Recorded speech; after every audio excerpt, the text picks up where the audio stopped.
Backpedaling, running out of time, spinning away, and nobody open. Now he flips it up into traffic and makes a mistake.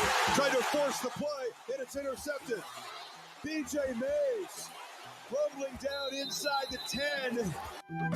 This is 365 Sports. Bowling Green with no timeouts. Nick Singleton. Touchdown, Penn State.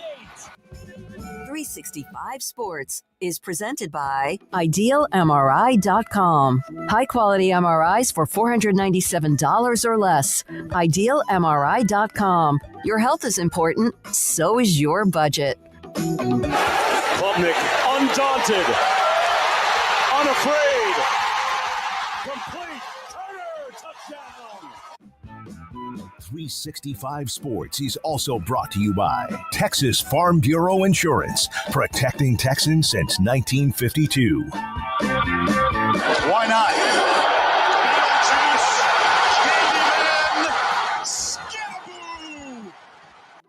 365 Sports is turbocharged by Unite Private Networks. Find out more at uniteprivatenetworks.com. Jennings on the play fake, slides it upfield. Matthew Hittner off to the races. Hittner at the 30, full speed, and the big tight end goes 75. It's a Pony Express. Now here's David Smoak, Paul Catalina, and Craig Smoak. All right, here we go. 365 Sports on this Thursday afternoon. Full house. Paul Catalina to my left, Craig Smoak to my right, Brandon Rowe, Garrett Ross, and Andrew Valader all here in the studio, bringing and taking what we do and making it look better, sound better, and also then be seen by the millions that do every single day. Hope you've had a really, really good day. We will get into, Paul and I are in a little bit of a kerfuffle over helping me with some things that I need, being the fact that I'm technologically damaged. It's not a kerfuffle. I've helped you with a great many things, and there are a great many things that I will continue to help you with. I do not have the patience to deal with printers. They're all pieces of crap. There's two kinds of printers. There's the cheap ones that normal people like us can afford, and then there's ones that have to print paper all day for offices. Yeah, that costs $7,000 for the cheapest one. Yeah, and they have all the toner and all that. If there's no comma in your printer, in the cost of your printer, it sucks. I have no patience for them. I do not help people set them up because I want to go full office space on every single one that's ever been invented. Well, you have helped me not die back in September of 2010 when I had double, triple bypass That pneumonia. should get me out of all of this crap. And also many other things you've done over the years. Slept in the same bed under, of course, different parts of the sheet. We've done a lot together, but I was disappointed today. By the way, speaking of printers, I was at Office Depot to get a new printer and met Elizabeth Davila and her son, Rhett. She said she goes, David, she asked my name. She watches our show. Thank you. Her son, Rhett, by the way, walked up to her yesterday evening to bring up the story that is one of the stories that we start off with today. Mom, did you hear that Ashtyn Hawkins has been given another year of eligibility at Baylor? And sure enough, Ashtyn Hawkins from Texas State, then moved to Baylor. He was ruled eligible at the start of the year. And then sometime in May, the NCAA said, nope, you don't have another year. And then yesterday evening, Dave Aranda announcing that Ashtyn Hawkins, in fact, is reinstated for his eligibility based on his timeline, the clock, or whatever else it was that we sometimes can understand. It's a nice pickup for Sawyer Robertson, Jake Spavital, and the Baylor offense. Yeah, it's another weapon for them. He's a really good volume guy when it comes to catches. He's a guy who can get you first downs quite a bit. He can make some big plays. Nice to have him back with Josh Cameron, who's their best overall receiver, and some of the younger guys that they brought in other transfers. And they brought in other transfers, with the anticipation that this might not work out. I'm not surprised that it did work out, because it was totally their fault for telling him and then allowing him to make a decision and then changing that decision after his other option had now dried up. So they were going to get sued if they didn't give him his year back anyway, so might as well give him his year back. I'm happy for Ashtyn. I think that had to be a lot of emotional turmoil to not quite know what your future held, and your football career was in kind of a middle ground. You didn't really know which way it was going to go, because your pro option is pretty much taken up for this year, and then your college option was off the table there for a little while. So he was a man without a home in a way. And then yesterday the reports started coming out just from people who were at practice that saw him there that he was in fact practicing. And that would have made sense even without a decision of just you assume that maybe he will get the green light, so you put him out there, but clearly they knew beforehand that he was cleared, and so that's why he was out there. And so with that now behind them, I think it's a great feeling of satisfaction that you'll have one of your better players that you were anticipating to have back this year, in fact, officially back. They did go to the transfer portal to grab some wide receiver talent, and they do have guys like Josh Cameron that are coming back and Michael Trigg at tight end. So they would have been okay, I think, regardless, but Ashtyn is a big-time, speedy slot guy, and you're always looking for those guys. Everybody's always looking for those guys, and they're always looking for edge rushers, right? So I think to have him back in the fold with all of his experience and maybe a little bit of a kick in the pants as well is fantastic news for Aranda and Sawyer Robertson and this team. And I just hope that he can kind of take some of that, what felt like momentum from last year's game where he had a touchdown and should have had two, quite frankly. And if his second would have counted like it probably should have, then I'm not so sure they don't win the Texas Bowl and they beat LSU and win 9 games. And the season looks a lot different if you do that versus 8-5, or I guess they would, but 8-5 and finishing with a disappointing loss. So hopefully he can carry that over, because he looked like a guy who was out to kind of prove a point against a team like LSU. Go apply that week in and week out, and with the rest of the guys they have, I don't see any reason why this offense shouldn't be quite dynamic this year. And it was going to be without him, but certainly with him, it's got a chance to be that much better. So great news for him to have that all resolved, and I'm sure Baylor a sense of relief that they don't have to wonder about this any further, especially as we get so close to kickoff. Yeah, he is dynamic. He's one of those guys who could make the one-handed catch or come down with his toe just inside the back line. By the way, I was being told that his story, as far as they got the clearance from the compliance office from the NCAA, that the case with Ashtyn Hawkins and the NCAA eligibility was extremely fact-specific, unique to Ashtyn's story, and it was not reliant on any other particular eligibility stories where somebody had been granted an extra year or a year of eligibility. I don't think they needed it. Like, look, here's the thing. Maybe he shouldn't be playing this year if you followed the letter of the rule that they did. Maybe they enacted it in the correct way. The problem isn't And this happened before when they got sued over the transfer portal guys. They did like all these guys transferred and then they made a retroactive rule. Mm-hmm. Like you can't make things retroactive once you've made a decision. This is something that has constantly happened to the NCAA. So they made a rule and then it kind of retroactively hit them. And instead of saying like, well, these guys that did this under the rule that we stated or the decision that was made this decision, we've got to let those go. Instead, they do what they always try to do and prove their usefulness, which only proves how useless they've become. And then they get back in this and they create more work for themselves. You wonder sometimes in their meetings if somebody should not be hired in this day and age of billion dollar businesses, that somebody needs to be in every room and go, hey, are we sure about this? One other note about Craig Ashtyn and I Hawkins. will do that. Yeah, okay. You hire me and Craig. Yeah. I think we both be pretty good at this. Is a dumb idea. Are you sure this may not come back to bite us in the ass? By the way, there's no question the NCAA, what I was told as well, with a misinterpretation on Ashtyn's story, on all of the eligibility and more. And that is why, and it took too long. And by the time they started to realize they made a mistake, it was May, and Ashtyn was ineligible, could not go to the NFL by that time. And so there we are with that decision. Yeah, so there's a lot of conversations right now about all the change and all the potential change in college sports and college football specifically. It's never ending. We have these conversations constantly on this show, but I think it would go a long way. Like some of these changes are beneficial. They don't have to be controversial. They don't have to be for the worst. They can be things that are good for the sport. And I think at this point, everybody should be on board with cleaning up all of the eligibility mystery that COVID got us into, where all these extra years were handed out. And next thing you know, you've got ninth year guys playing. And it seems as though we're past that point now because enough years have passed that the COVID era guys are starting to roll off the board. But at the same time, like this should have been pretty clear cut.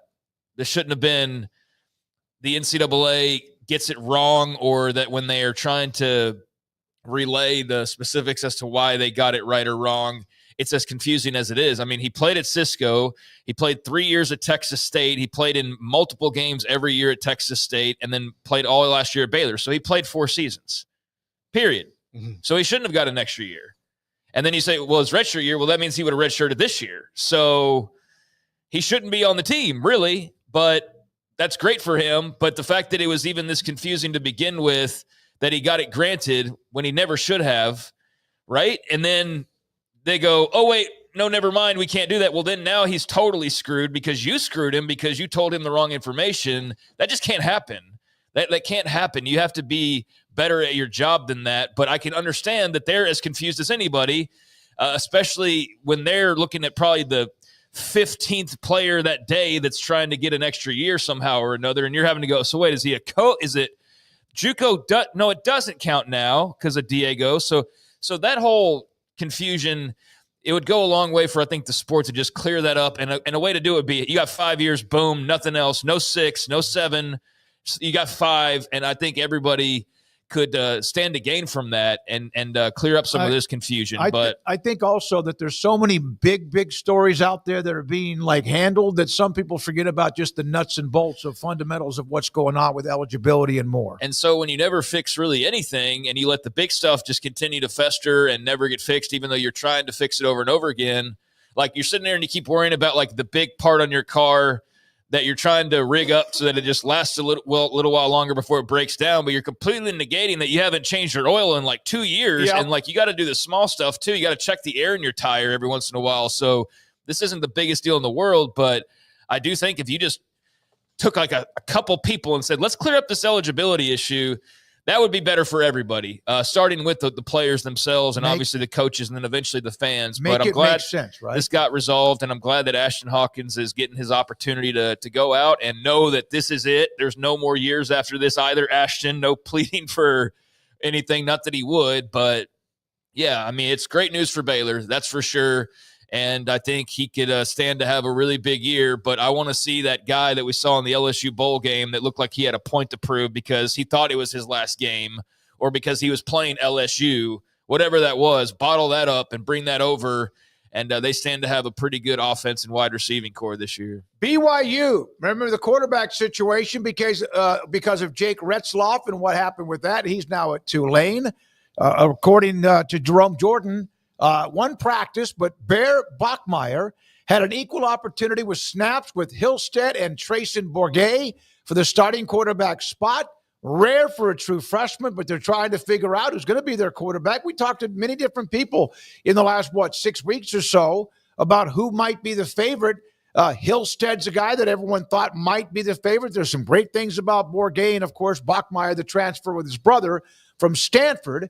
A month ago, Journey will be interesting in that report about the fact that he is getting lots of reps along with the rest of the quarterbacks as a true freshman. That does seem to be a pretty good sign. McKay, Trayson, and the Bears sounds like a 70s sitcom if you went it all together. But I'm very intrigued by Bear Bachmeier, and part of the reason was just that Stanford was kind of running him with their ones during the spring too, and he was kind of the guy that they were going to build the new wave around with when Andrew Luck got there, and then of course obviously they let go of the coach, Troy Taylor, he's gone, and the transfer portal opens up for guys like Bear Bachmeier, and he leaves and goes to BYU. So I don't know if he can win the job, but given what his experience already is practicing at high-level places a couple of times, I wouldn't surprise me to see him earn some time at some point this year.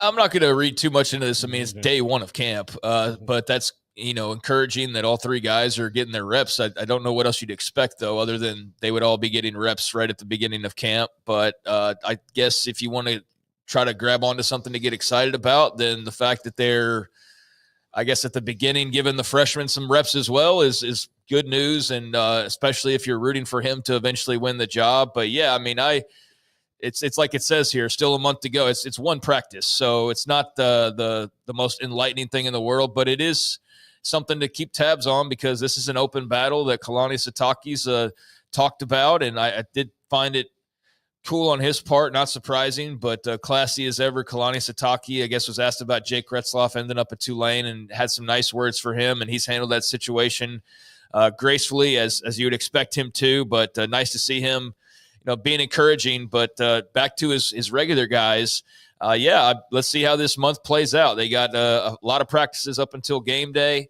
and I think they've got three compelling candidates who have a really good team that they're going to be taking over, whoever gets that job in game one. And whoever gets that job in game one doesn't mean they'll have the job in game 2 or game 10 or whatever. Obviously, a lot of different things can happen, but they seem to be confident with their quarterback room, and given the curveball they were dealt and the expectations coming in, I think they've handled it about as well as you can, and I think they've got an opportunity to not skip too much of a beat, even though Retzloff made some big plays for them. I still think they've got a chance to be very, very good this year. All right, so let me ask you guys this. How would you describe, and do it somewhat quickly, how would you describe what Utah's offense is, what they normally would be? Cam Rising, and of course last year, don't describe that one. What would you describe a Kyle Whittingham offense at Utah to be like?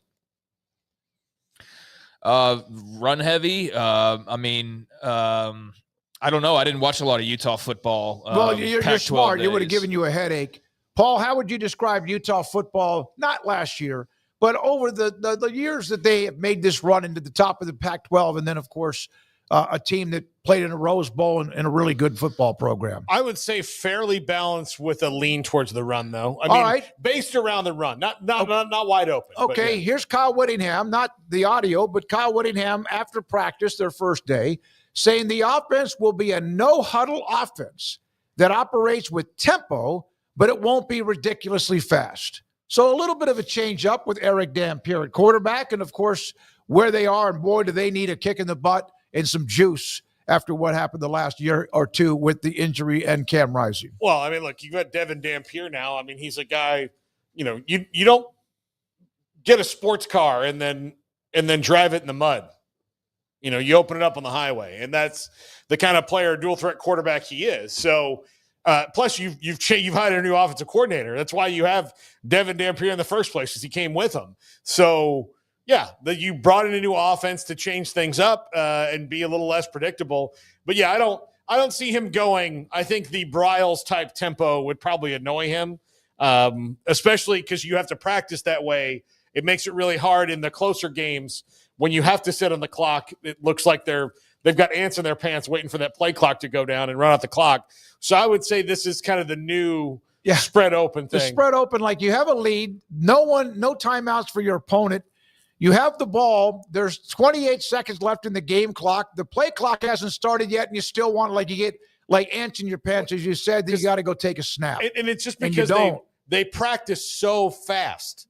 So they don't, and they work on the speed in those offenses like that, so that when they have the exact opposite thing is the thing that you need to do, it's really hard because they're like, we've not practiced going this slow. Yeah. That's 27 seconds. They almost panic. Yeah. But they almost panic. Craig, anything on Utah? Pretty much, it's just nice to see maybe that it'll be a little bit more up-tempo, like we have not seen too much with them. And that's just, again, the first day of practice as they get themselves set up for fall. Yeah, I mean, they are a team that's usually been able to run the ball effectively. They've always had great tight ends. I'm curious to see how the tight end position factors in this newer look offense. But, yeah, it's a new offense, so you'd expect some changes, and they could stand to move a little quicker and be a little more up to date with the kind of what the rest of the Joneses are doing. So with the dual threat quarterback, yeah, I'm not surprised if they're utilizing that and trying to add a little speed and tempo to their game. I mean,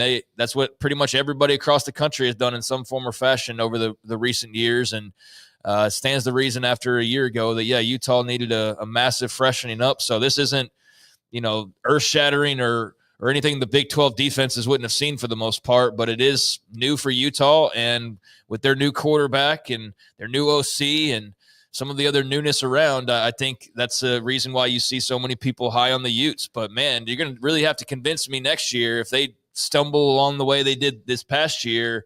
I better not see them on top of a preseason poll again, but we are seeing it this year. So that's very interesting that's kind of the sentiment that's arising once again. So I guess people like what they've been seeing or they've been hearing in Salt Lake City. And if you're a Utah fan, that bodes well if, in fact, that pans out. All right, Kenny Dillingham and Arizona State, what a great story they were, played and won the Big 12 title. And then in the semifinals, took Texas down to a 4th and 13 and had a chance to be in the quarters, had a chance to be in the semifinals, and a drop pass, a sack, a deflected ball, whatever away. And what an unbelievable story would have been even better for them and the Big 12 even. Kenny Dillingham is intense. We had a chance to sit down with him during Big 12 Media Days. First time we've heard from him ourselves one-on-one or one-on-three. But today after practice, the intensity shows up. Yeah, we got to be better. I mean, like I said, our offense in general, too many drops on offense as a group. It was a bad day. I mean, it was a really, really bad day on offense. And it all stems from passion we play with. Is it okay to not make a play? And if you accept it, then you accept it. And that's who you're going to be. Don't be mad going 5-7. It's okay. Don't be mad going 6-6. Don't be mad going 3-9 because somebody has to go those records. There's going to be tons of teams who do it. Why not us? We didn't practice bad. What I mean by that is, like, we didn't bust. We didn't MA. We threw one pick. Like, we didn't practice bad. We didn't practice with passion. We didn't care if we scored a touchdown. We didn't care if there was an interception, right? We didn't care if somebody made a great play for most of practice. We were just out here practicing. And to me, the best teams, it matters all the time. You want to win everything. And today we didn't have that mindset. We didn't want to win. We wanted to practice. And those are two different mindsets to me. You right? Good practice of complacency. It was a good practice for a bad team.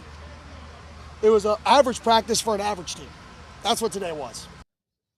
I'm old enough now that where I'd love that when I was a kid or when I was playing. I wanted a coach to be all up in my business, but I could wear me out pretty quickly. But then you see the intensity and the urgency that is of Kenny Dillingham, and that's just after a fall workout practice.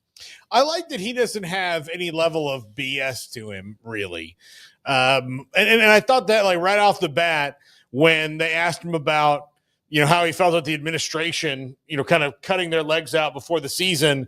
And instead of giving these guys just hired me, I should be nice about this answer, he gave how he really felt.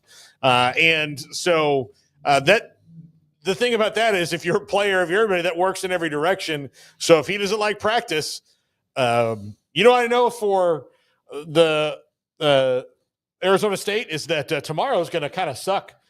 Yeah, those guys, yeah. you know, He'll ride him and then maybe pat him on the butt and go out and have a better practice tomorrow. Again, it's just practice, Allen Iverson. It's just practice. That was an interesting shade of orange or yellow that he had on in that hoodie. Saw that and originally thought he was wearing like some Tennessee Vols gear or something, but he looked deeper and it's just a kind of shade of orange they're playing around with. He's a guy who's young enough and well aware enough that I think you're going to see some cool gear out of Arizona State of him trying to like come up with cool ideas. Kind of like G.J. Kinney, you see him at Texas State coming up with like different types of hats and stuff to wear. Like I always like watching the younger coaches and sort of the style they try to dress up their team with. And so you're seeing a little bit more of that with Arizona State, and that shade of orange was interesting. But I think the big thing that everybody has pretty much said about Arizona State, or the couple big things, is, oh, well, they should be the favorites again, or they are the favorites, or they're one of the favorites, and I understand why. And then also the potential as to why they aren't is because of Cam Scatterbo not being there, and that's certainly understandable as well. My concern for Arizona State that I guess I'll vocalize now is not that I'm going to overreact to that right there, just like the BYU quarterback thing. Like it's day one of practice, so everybody's like sinking their claws back in and just excited to be getting news of any kind, but it is practice number one. For Arizona State, though, one way this could slide a little bit differently is if they do enjoy the smell of their own farts, because last year was so successful and they heard so many good things about it. And I think that at Big 12 Media Days, they tried to turn the page. Guys like Jordan Tyson, last year's great, but it's about this year. That needs to be the focus, because you have seen teams over the years who, whether they say it or not, they do kind of glide off of the year prior. And they got a lot of love, and it's more love than Arizona State football's received in years and years and years. Now, I don't think Kenny Dillingham's the type, obviously, if he's acting that way after one single practice to open the year up, I don't think he's going to let that occur. But that is a potential pitfall for them, is if they are resting on their laurels a little bit. But I think they'll be okay. That's just something to kind of like, just if you're Kenny Dillingham, certainly have to account for as a coach to ensure that doesn't happen.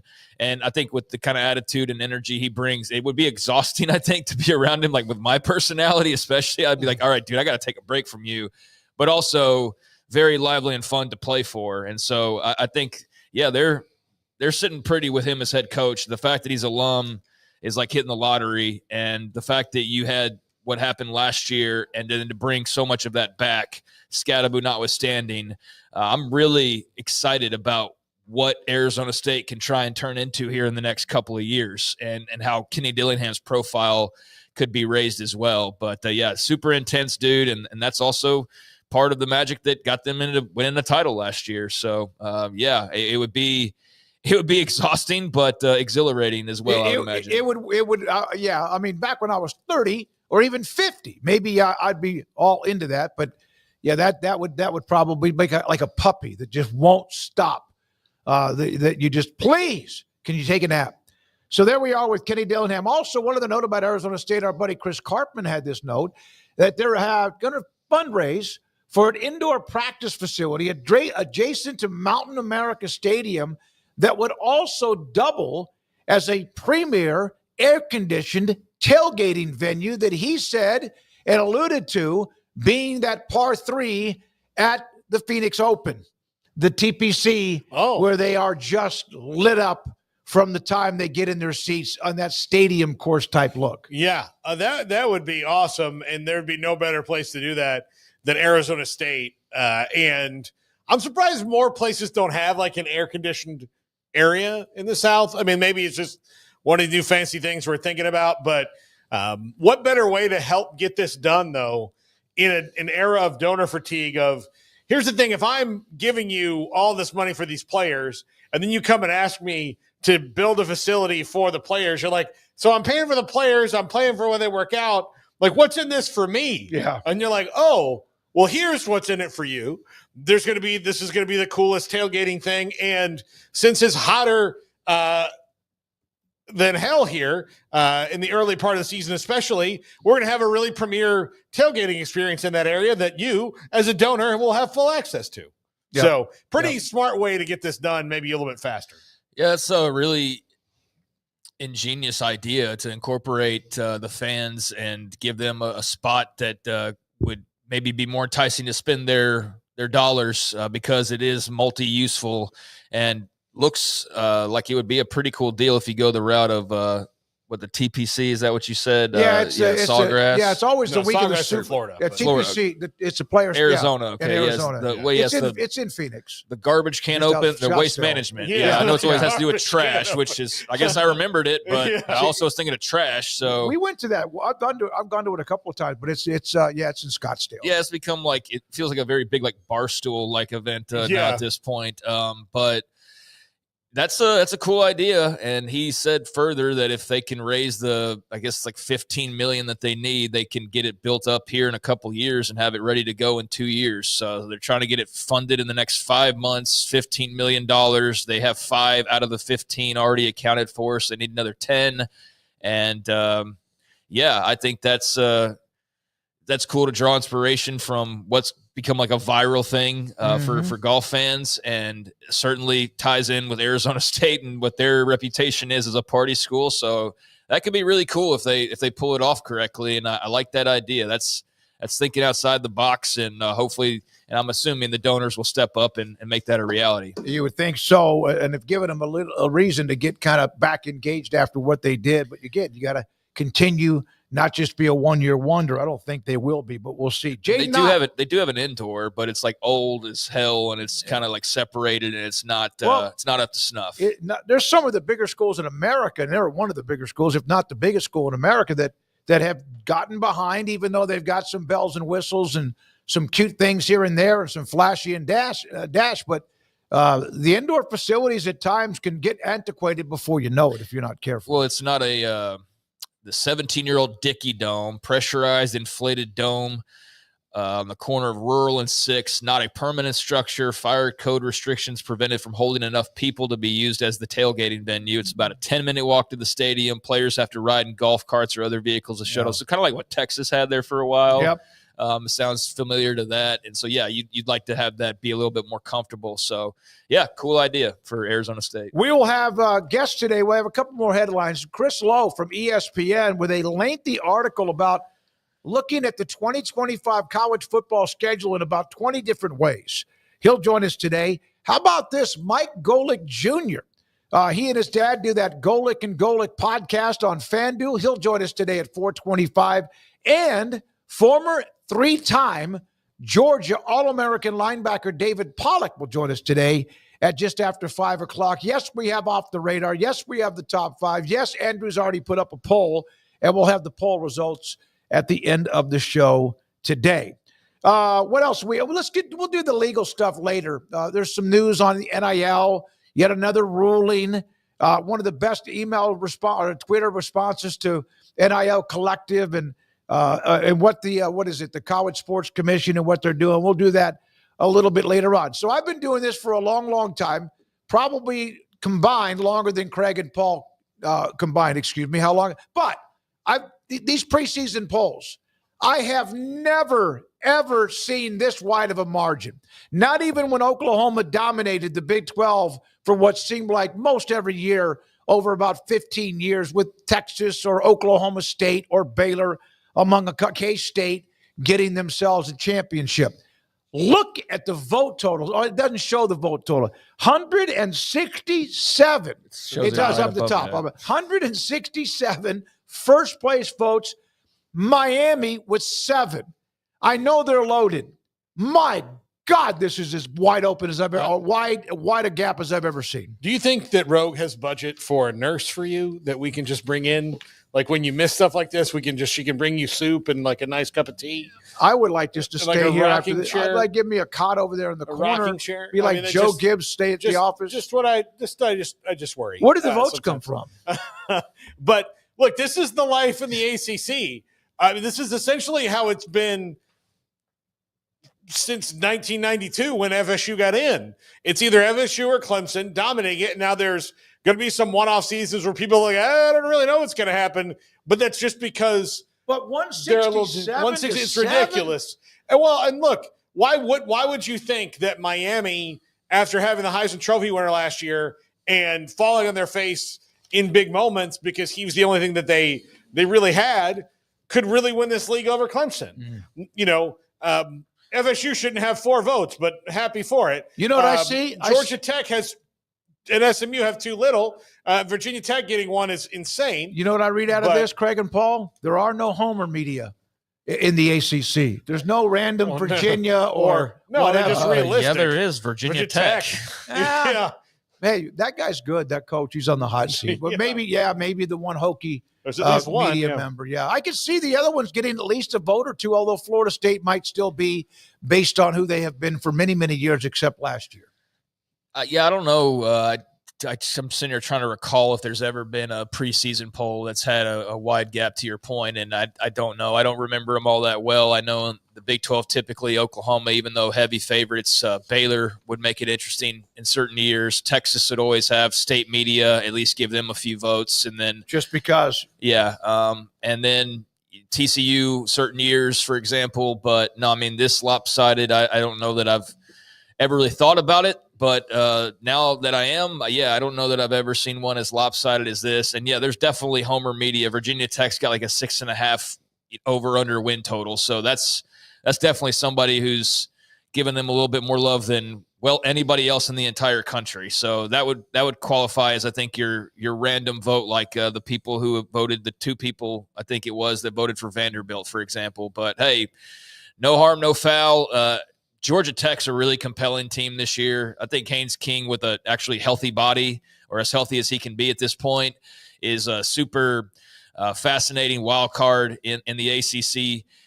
SMU, not skipping a beat, good for them.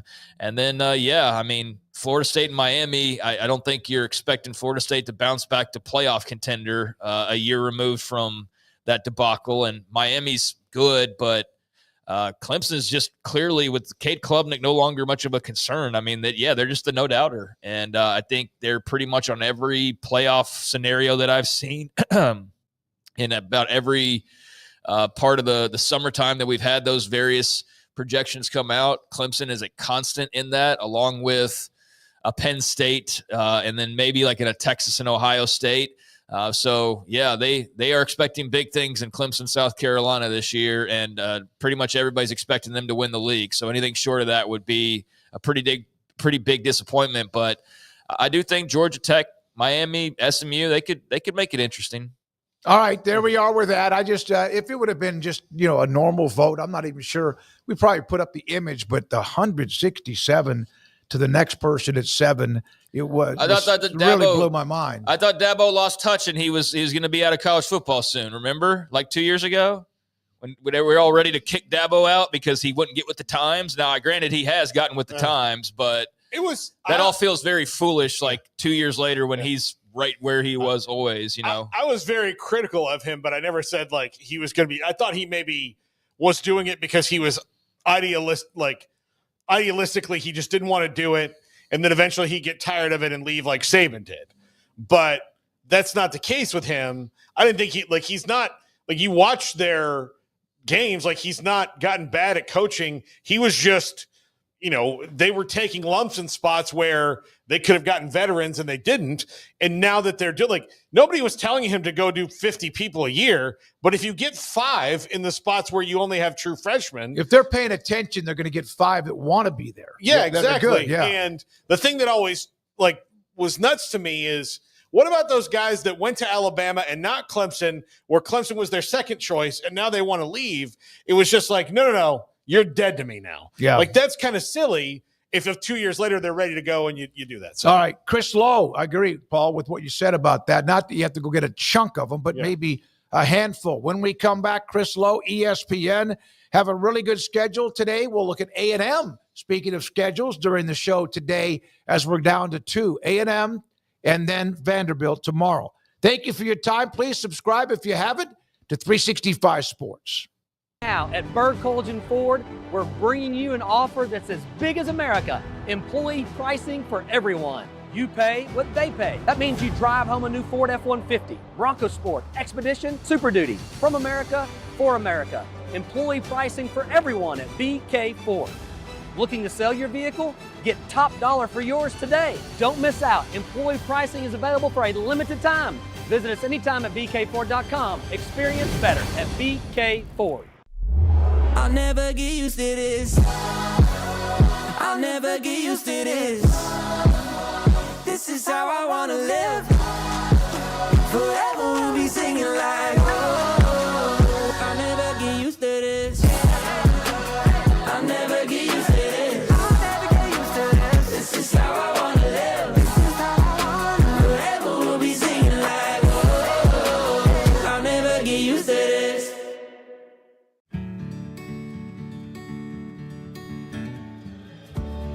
Whatever it is you wrangle, whatever seeds you sow, no matter what you nurture or what you choose to grow, at Texas Farm Bureau Insurance, we're proud to protect all Texans.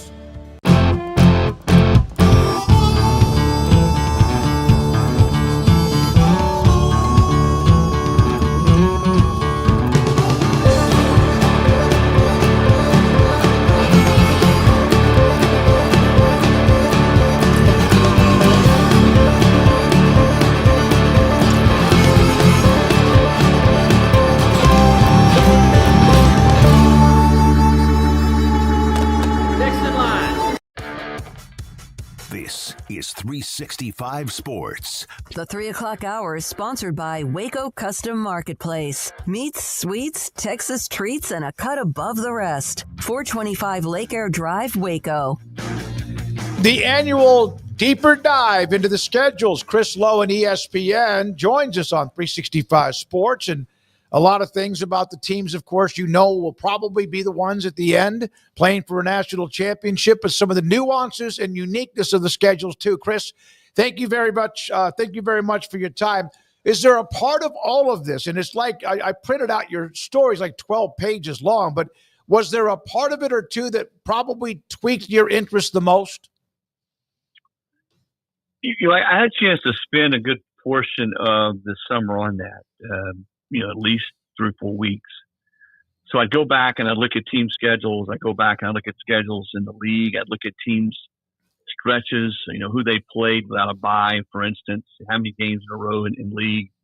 I think probably one of the things that jumped out to me is, and I noted this in one of my social media posts today, is Ohio State and Michigan, each of the last 2 years won national championships. Both had really, really good football teams. So they didn't play a non-conference game against a Power 4 opponent.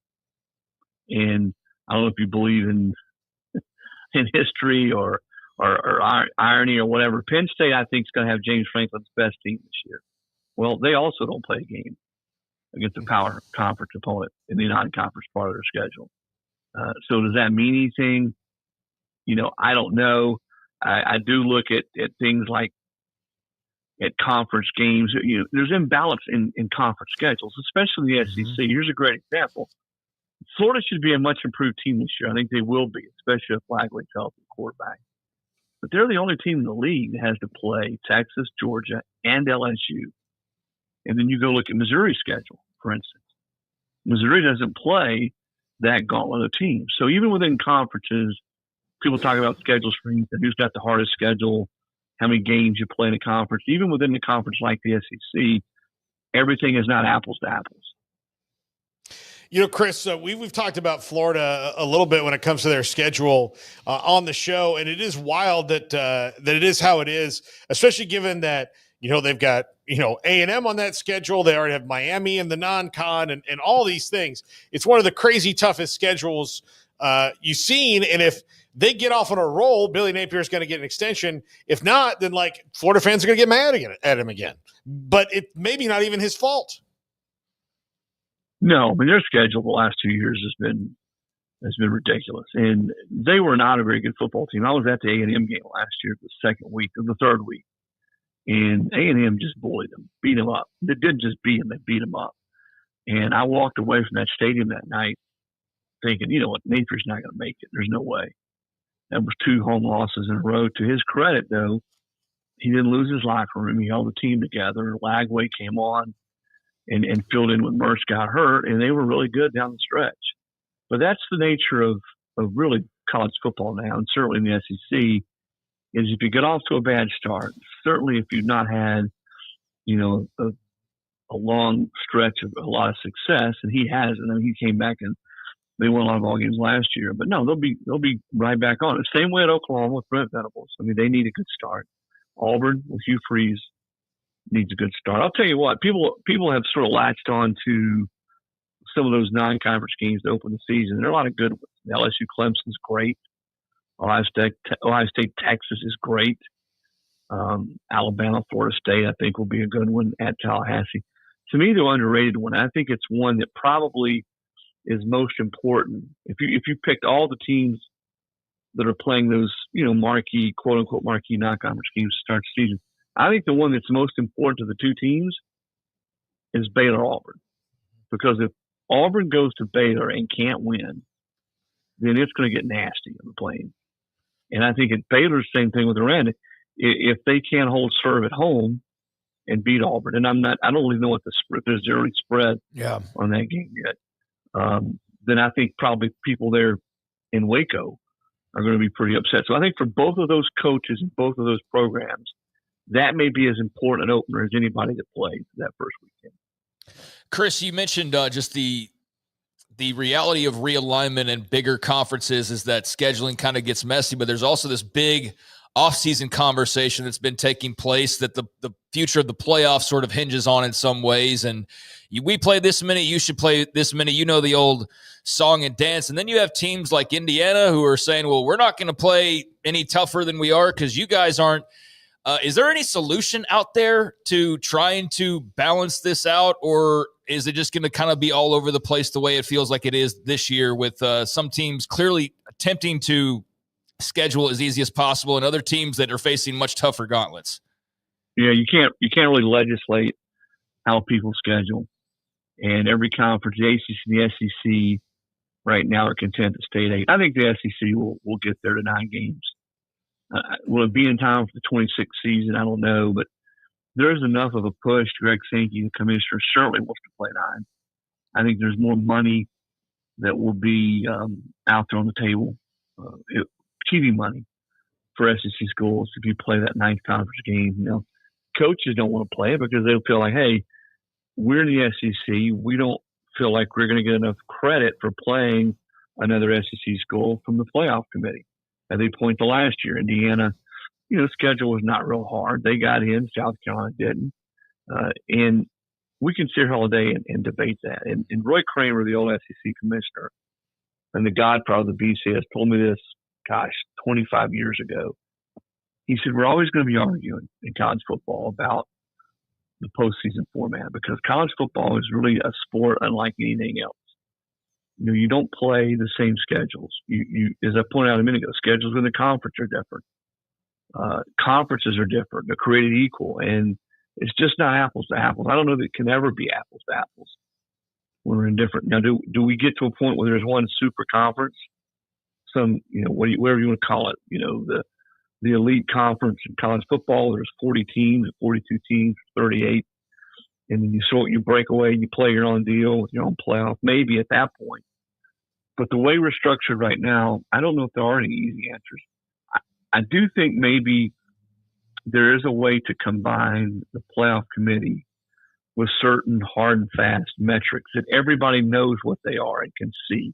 And I know you're saying, wait a minute, you're talking about going back to BCS. No, not necessarily, but maybe use a computer poll or some type of metric over and above the human element of picking who's the best teams, but that's still not going to satisfy everybody. We're still going to have people that are up, just like the NCAA basketball tournament.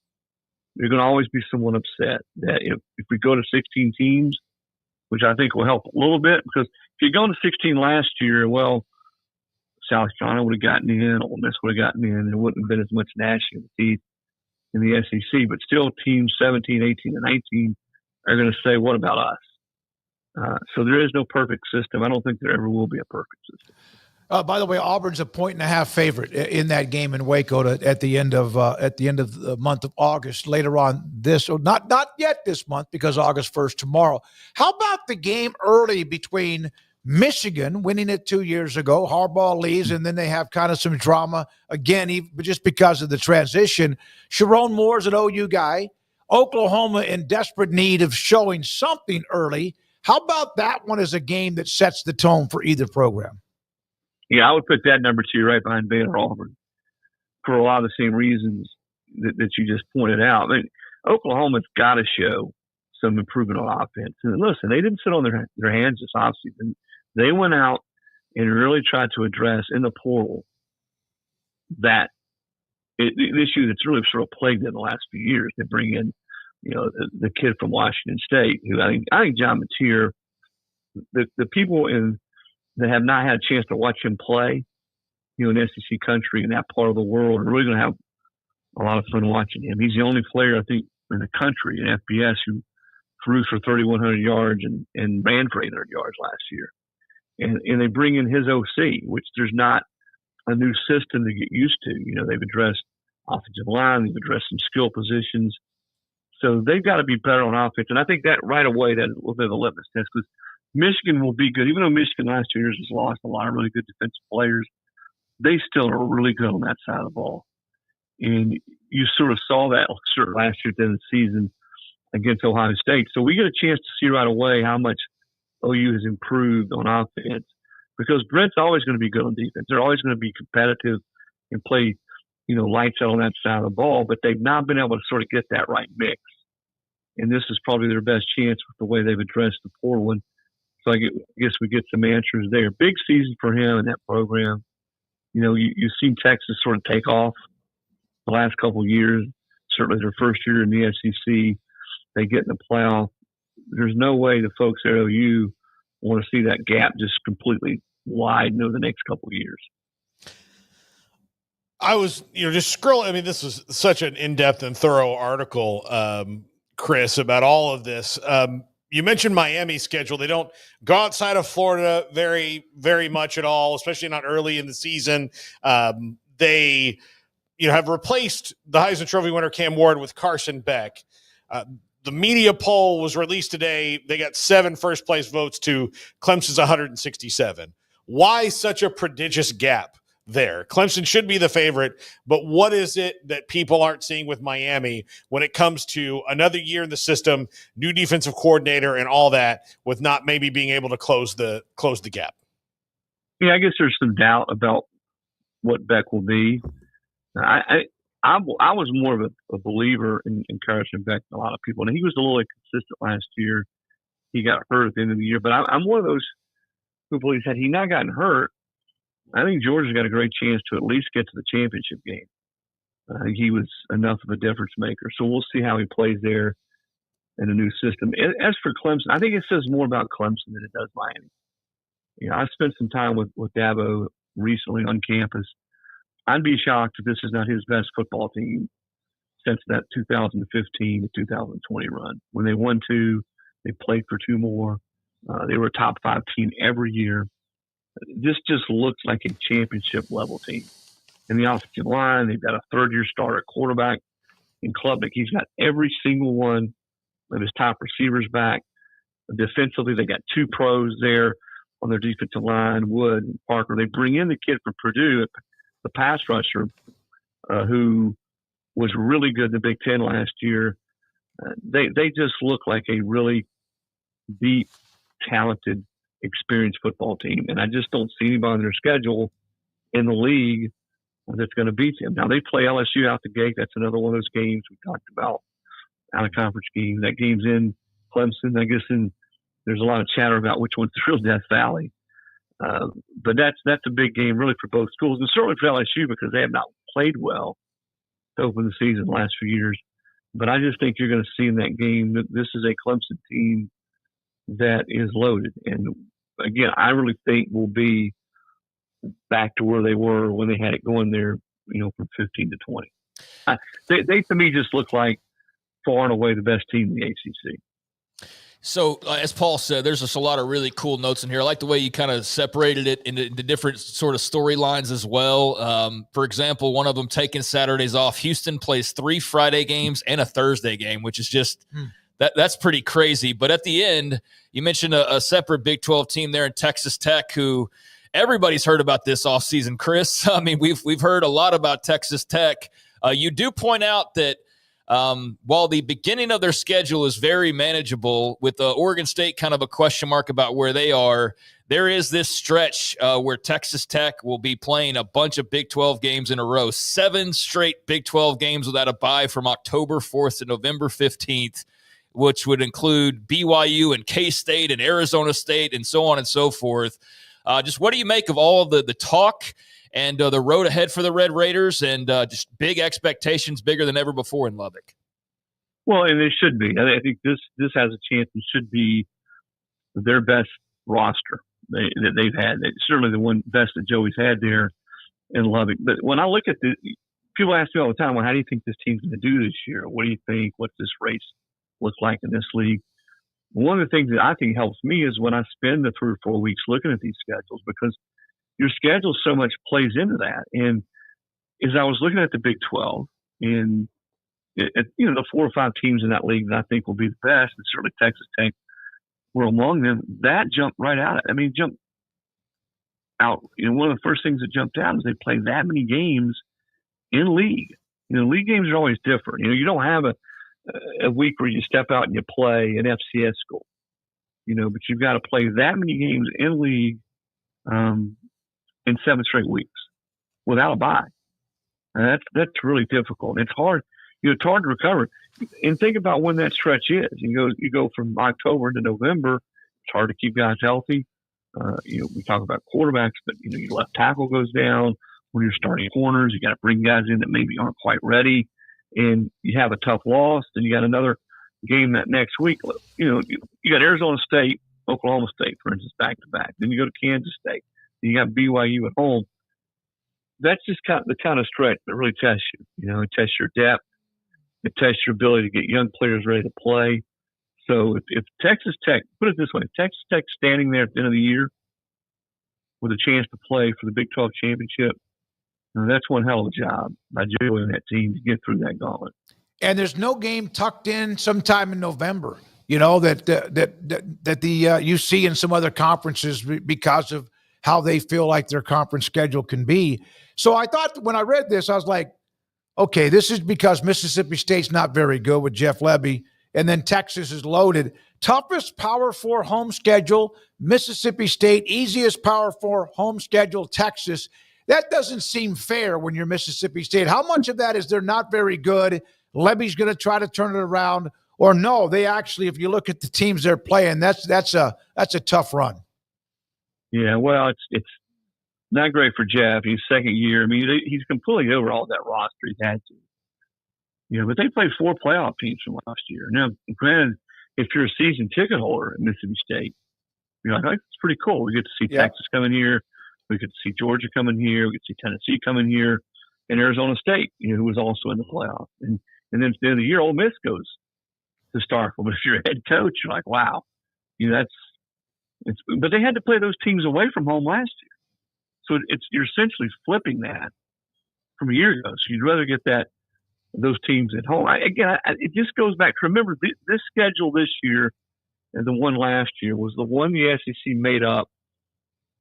I just say made up. They're the one they sort of came up with when Texas and OU entered the league. So they had to sort of tear up the old schedule, which didn't include those 2 teams, and make up new schedules. So this is essentially the flip from last year. If you played someone last year at home, you're playing on the road. Texas is one, again, Texas has got some tough games, but I think their easiest ones, obviously, they're at home. As I point out there, the only game against the preseason top 25 team is A&M, which that's always going to be a tough rivalry no matter where they play, and that's at the end of the year. So I know for fans, fans in the SEC are the worst to sort of come up with these conspiracies. Well, why does this team get to play here? This was just, again, because the league was trying to figure out a way to incorporate OU and Texas in the schedule before they come up with a more permanent schedule going forward next year. But who knows? Because that may change too, guys, because if they go to 9 games in the league, they're going to start all over again. Mm-hmm. Yeah, they're going to protect that. That's one of the things we talk about this with Texas OU. They were in the same division in the Big 12, and they'll protect them in the SEC. There's no way they'll never not play that game. But when the Big 12, remember when it formed and they had, They actually ended up with years when Nebraska and Oklahoma were not going to play each other. Every conference has to protect. K-State, Iowa State's kind of in danger, even though they're playing in a couple of 3 weeks. I just don't know how that's so difficult to get done. And I'm a rivalry guy. To me, that's the fabric of college football. Is those games have been played forever, and whatever you got to do, you got to protect those games. And that's why, for instance, if you want to use the SEC as an example, if they stay at 8 games, then they're going to have to juggle that schedule to do Auburn and Georgia, for instance, continue to play every year. That game's been played forever. And we saw last year that on a lesser scale, but Mississippi State and Alabama didn't play. It's the first time in 74 years those teams hadn't played. And that's where you lose some of those games. Alabama, Tennessee. Would there be an example or a scenario where those two wouldn't play if you stay at 8 games? Which to me is another reason to go to 9 games. You got a better chance to protect some of those rivalries. And we've already lost some of them. I mean, Florida and Auburn was always a great game going back in the 80s and the 70s. Well, they don't play every year. So let's hope that we get to the point where I want more good games. I think the fans do. We always forget about the fans and these questions and debates. What's best for them? Well, you look at what it costs to go to a football game now, guys. Oh. I mean, I'm not talking about just the tickets, but if you want season tickets, what you got to pay in donations, hotel rooms. If you're a Baylor fan, you're a Texas fan, you live on the other side of the state, and they play at 1:00, you got to come in probably the night before. What's hotel rooms cost? What's concessions cost? Apparel, parking. It's hard to justify, and I've talked to people about this, in this day and age, a family of 4 or a family of 5, the money you got to dole out now to go to a college football game. So at the very least, play 10 or 11 really good games every year and make sure that product on Saturday, when you have to take out that second mortgage on your house to go see a game, is going to be pretty good. And it's going to be an attractive matchup. You have on your Twitter feed, I know you got to go, and we appreciate your time. Tennessee basketball prices out a dedicated fan of 60 years. It's not all Tennessee, but when what's his name, Bailey, wants to renew his tickets back in April, he was told it was $4,488 for the 2 tickets to renew it. Last year, it was $1,480 for both those tickets. It's a 300% increase. And yeah, you wonder about squeezing those out, and you hate to see it. It's everything's about revenue.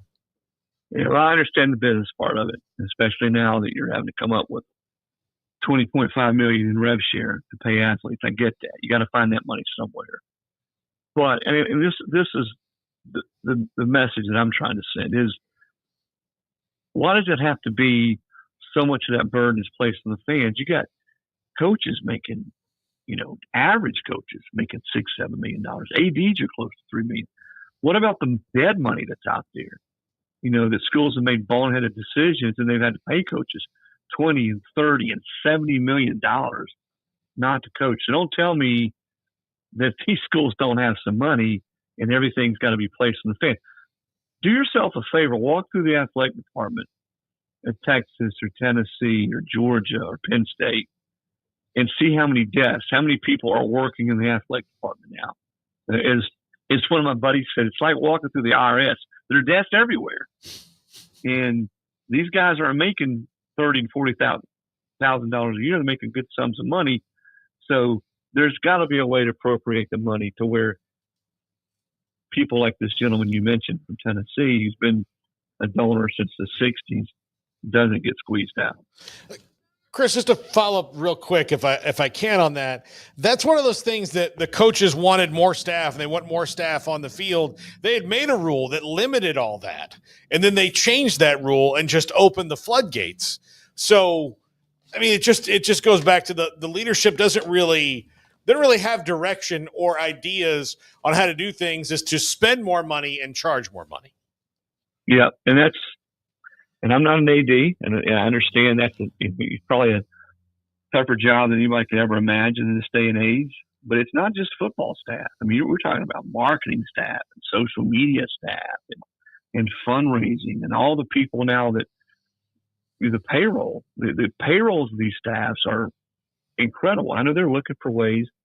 A lot of schools are to cut some of that, and you've seen some people cut long-time employees, which stinks. But there are so many people there that a lot of times I'll look through the guide, I'll go through the staff directory, and I wonder what everybody does.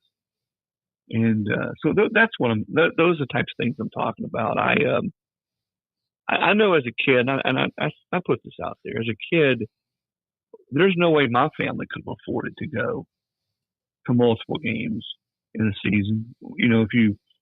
Granted, it was a lot cheaper then, but still, if you sort of took today's prices or what it costs to go to a game and sort of scale it back to what it would have cost then, it would have been a whole lot more. There's just no way we could have justified that based on what my dad was making and where we as a family were financially. And I think the thing I hate the most about it is college football in particular is about generations of family members, the granddad, the dad, the son, families have been going for years, for a couple games a year, parking in the same place, eating at the same place, tailgating, going to games. A lot of those days are over, man. They're over. Thank you very much. And let me add this right quick. I just hope we don't ever get the corporate model of the NFL where every ticket's sold, but you look at the games and half the seats are empty. I agree. The Super Bowl tickets, very few of the actual fans, unless it's in a lottery, do they have a chance to go and go to the game on a normal price that they bought at the start of the year. Chris Lowe, ESPN, great guest. Appreciate you as always. The story about looking at various parts, the unique parts of the schedule in college football that starts in 3 weekends from now. This is 365 Sports. The Baylor Alumni and Fan Engagement Department with Paul Thorpe and Doug Furch, they're already working towards their Legends, Lunch with the Legends. The first one will come up the day before Baylor hosts Auburn, and it will be at the Texas Sports Hall of Fame, just right off of the campus, 11:30 to 1. You can go online, go to Facebook, and also look up Baylor Alumni Fan Engagement, and tickets are available. In fact, you can get tickets to that event up until the day before, 11:30 to 1. It'll be a hell of a lunch at the Texas Sports Hall of Fame, and Nick Florence, former Baylor quarterback, will be the guest speaker. I've told you the story. He came in against Texas Tech in that game that closed out the regular season. RG3 went down with a concussion. Nick Florence came in, and back then, the rules were not what they are now. Like, not many rules are what we were back then, what they are now. And he blew a redshirt year by playing a snap or two and then the second half. And RG3 came back to play in that bowl game against Washington. Nick Florence, the guest speaker. He's a part of raising money and funds, which is a huge deal right now at any university athletic department, on Thursday, August the 28th. Allen Samuels in Waco, your Central Texas commercial headquarters. Get a new Ram 2500 crew cab starting at just $43,990. Don't miss the savings during the Make This the Summer event. Allen Samuels. Come by. Let's be friends. Let Camille Johnson Realtors guide you seamlessly through the process of buying your dream home or selling your current one. Commercial, farm and ranch, or residential, Camille Johnson Realtors can smoothly and successfully lead you through any transaction. With a team of 28 experienced agents who are excited about serving you, Camille Johnson Realtors services the entire greater Waco area. If you're in the market to buy or sell, contact Camille Johnson Realtors, 104 Midway Center in Woodway, or find them online at www.camillejohnson.com. Camille Johnson Realtors, elegant, charming, warm. Welcome home. Pizza, burgers, and Bears football. There's no place around Waco that serves them all other than Bubba's 33. Come show your green and gold and enjoy some of Waco's best food and beverages while watching your favorite team, the Bears. When real Bears fans get hungry, Bubba's 33 is the #1 spot for ice-cold drinks, hand-stretched, stone-baked pizzas, and bacon-infused burgers. Join us for indoor or patio dining. Bubba's 33, Waco's restaurant and proud supporter of Baylor Bears football. Sick 'em, Bears. Don's Humidor, your home with a 48-foot walk-in humidor with the elite cigar brands from around the world, including the #1 cigar of the year, Aging Room Cuatro Nicaragua. Plus, they have the great brands like Macanudo and Arturo Fuente, Rocky Patel, Ashtyn, and so much more. CBD, great for sore muscles, aches and pains, sleep, Vita Dreams, and anxiety, mild depression, general health and wellness. Their staff very knowledgeable on the subject. Don's Humidor in the Townwood Shopping Center off Valley Mills in Waco. Ready to take your business to the next level? Carrion Solutions has got you covered. We deliver world-class IT consulting, including Quest On Demand and Migration Manager, M365 and Exchange migrations, Active Directory assessments, security hardening, and Windows Server upgrades. Our experts specialize in consulting, monitoring, support, and managed IT services. We promise vision, professionalism, and unbeatable value. Satisfaction guaranteed. If you're not happy, we make it right. Remember the name Carrion Solutions. For more info, email sales@carrionsolutions.com or visit carrionsolutions.com. That's CARRION solutions.com. Carrion Solutions, IT success guaranteed. At Ideal MRI, we feel blessed to be part of the Waco community. We're a small family business here in Central Texas. At times like this, the cost of healthcare has never been more important. And unfortunately, significant illnesses and injuries still occur. And that's why Ideal MRI is open and here to serve you through this difficult time. So if you need an MRI, ask your doctor about Ideal MRI. You can schedule online in minutes at idealmri.com or call 833-IDEAL-MRI.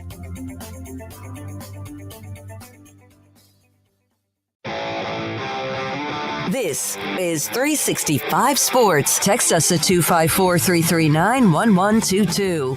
The text line is sponsored by Riverbend's Liquor and Wine, with the most extensive variety of craft beer in Waco. A hidden gem on Lakeshore Drive and 19th Street. Mike Golic Jr., David Pollack, 3-time All-American linebacker at Georgia. He will join us as well in the 5 o'clock hour. We got a lot on the table. We appreciate your time, but it's time. 2 schools are left. And today, Craig Smoak, we break down Texas A&M. Yeah, Texas A&M down to the nitty-gritty here with these schedules that we've been going over. And if you enjoyed this throughout, probably polish it up a little bit if get the opportunity to next year. But it was a fascinating look at Chris Lowe, just scheduling talk-wise. The piece that he did that we were discussing with him, I think it's worth checking out. For example, little notes about Houston, for example, playing all those weeknight games. I don't think that's very fun for them. And that Texas Tech stretch, I think we pointed that out at the time. But that glob of consecutive games is something that's unique about their schedule. So really cool notes in there on a variety of teams from around the country. But right now, obviously going to focus in on Texas A&M, who had a pretty good beginning under Mike Elko last year, 8-5 overall, 5-3 in conference play, but definitely didn't win the bigger games that you wanted them to win when all was said and done, and ended the year on an absolute skid of 3 consecutive losses, losing big 4 overtime game to Auburn, getting absolutely manhandled by Texas, and then in College Station, and then losing to USC in the bowl game there, the Las Vegas Bowl. So that's where we last left A&M, was on a 3-game skid, but an encouraging start with Mike Elko there in year number 1. So what does year number 2 look like? As for who they will be lining up against, well, on Saturday, August the 30th, it will be Jeff Traylor and his UTSA Roadrunners, already announced as a 6 o'clock game on ESPN. So nice competitive opponent there in the non-con with UTSA. You know, they'll come ready to play. Then Utah State in week number 2 on September the 6th. It's an SEC network game. And then they get into that very meaty non-con matchup with Notre Dame in South Bend on Saturday, September the 13th. They will have their SEC special tucked away there near the end that we will get to, and they do have an SEC special. Not all teams do, but the Aggies do. But, hey, they're playing Notre Dame in South Bend. Yep. They're playing UTSA. I'll give them a little bit more of a break than I'd give some of the others that are doing such, but that will then lead them into that Notre Dame game, their first bye week. So UTSA, Utah State at Notre Dame. See, UTSA is the kind of school that I would like to like. That should be the level of school you play, and then everybody else should be, to me, at the P4 level. Like that's what it should be. UTSA, gonna be a challenge. You're playing against a really good coaching staff. All those things. Probably should win the game, but it will probably be an entertaining one because you've got a really good coach on the other side there. And it's the first game. And so you don't quite know. Yeah. You don't. You don't always know. Exactly. Utah State, fine. Aggies and Aggies. Yeah, that's kind of neat. They've got an SEC special later that we'll talk about. And then you play a team like Notre Dame. So if you can upgrade that middle game right there a little bit, that's and I'm not want to like.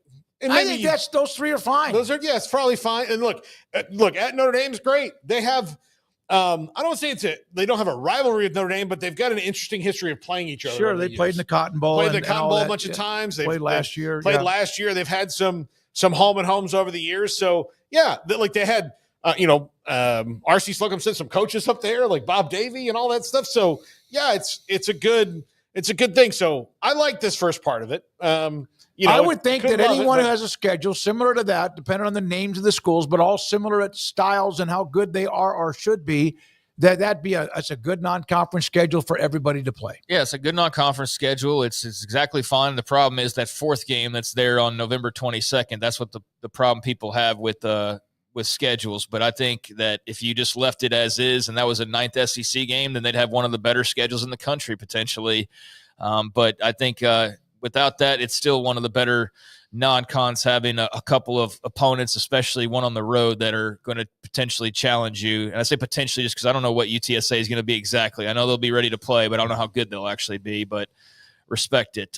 Then they come back after the Notre Dame game. They'll have a couple of weeks to cool off, get ready for the next stretch. Saturday, September 27th, Texas A&M playing host to Auburn, as they will get 3 consecutive home games, which I don't know how, but that will lead them into 3 consecutive road games. So, that's certainly one of the interesting quirks about this A&M schedule in particular. So, home against Auburn on Saturday, September 27th, home against Mississippi State on Saturday, October 4th, home against Florida on Saturday, October the 11th, and then they turn around and go to Arkansas on Saturday, October the 18th, to LSU on Saturday, October the 25th, and then it's not quite 3 consecutive because then they will hit their second bye week. But when they come back, it will be a 3rd straight road game at Missouri. Don't worry about Missouri right now unless you want to talk about the 3 consecutive road games, because I'll get to them in this next block. But that second block, Auburn at home, Mississippi State at home, Florida at home, at Arkansas, at LSU. Lost to Auburn last year.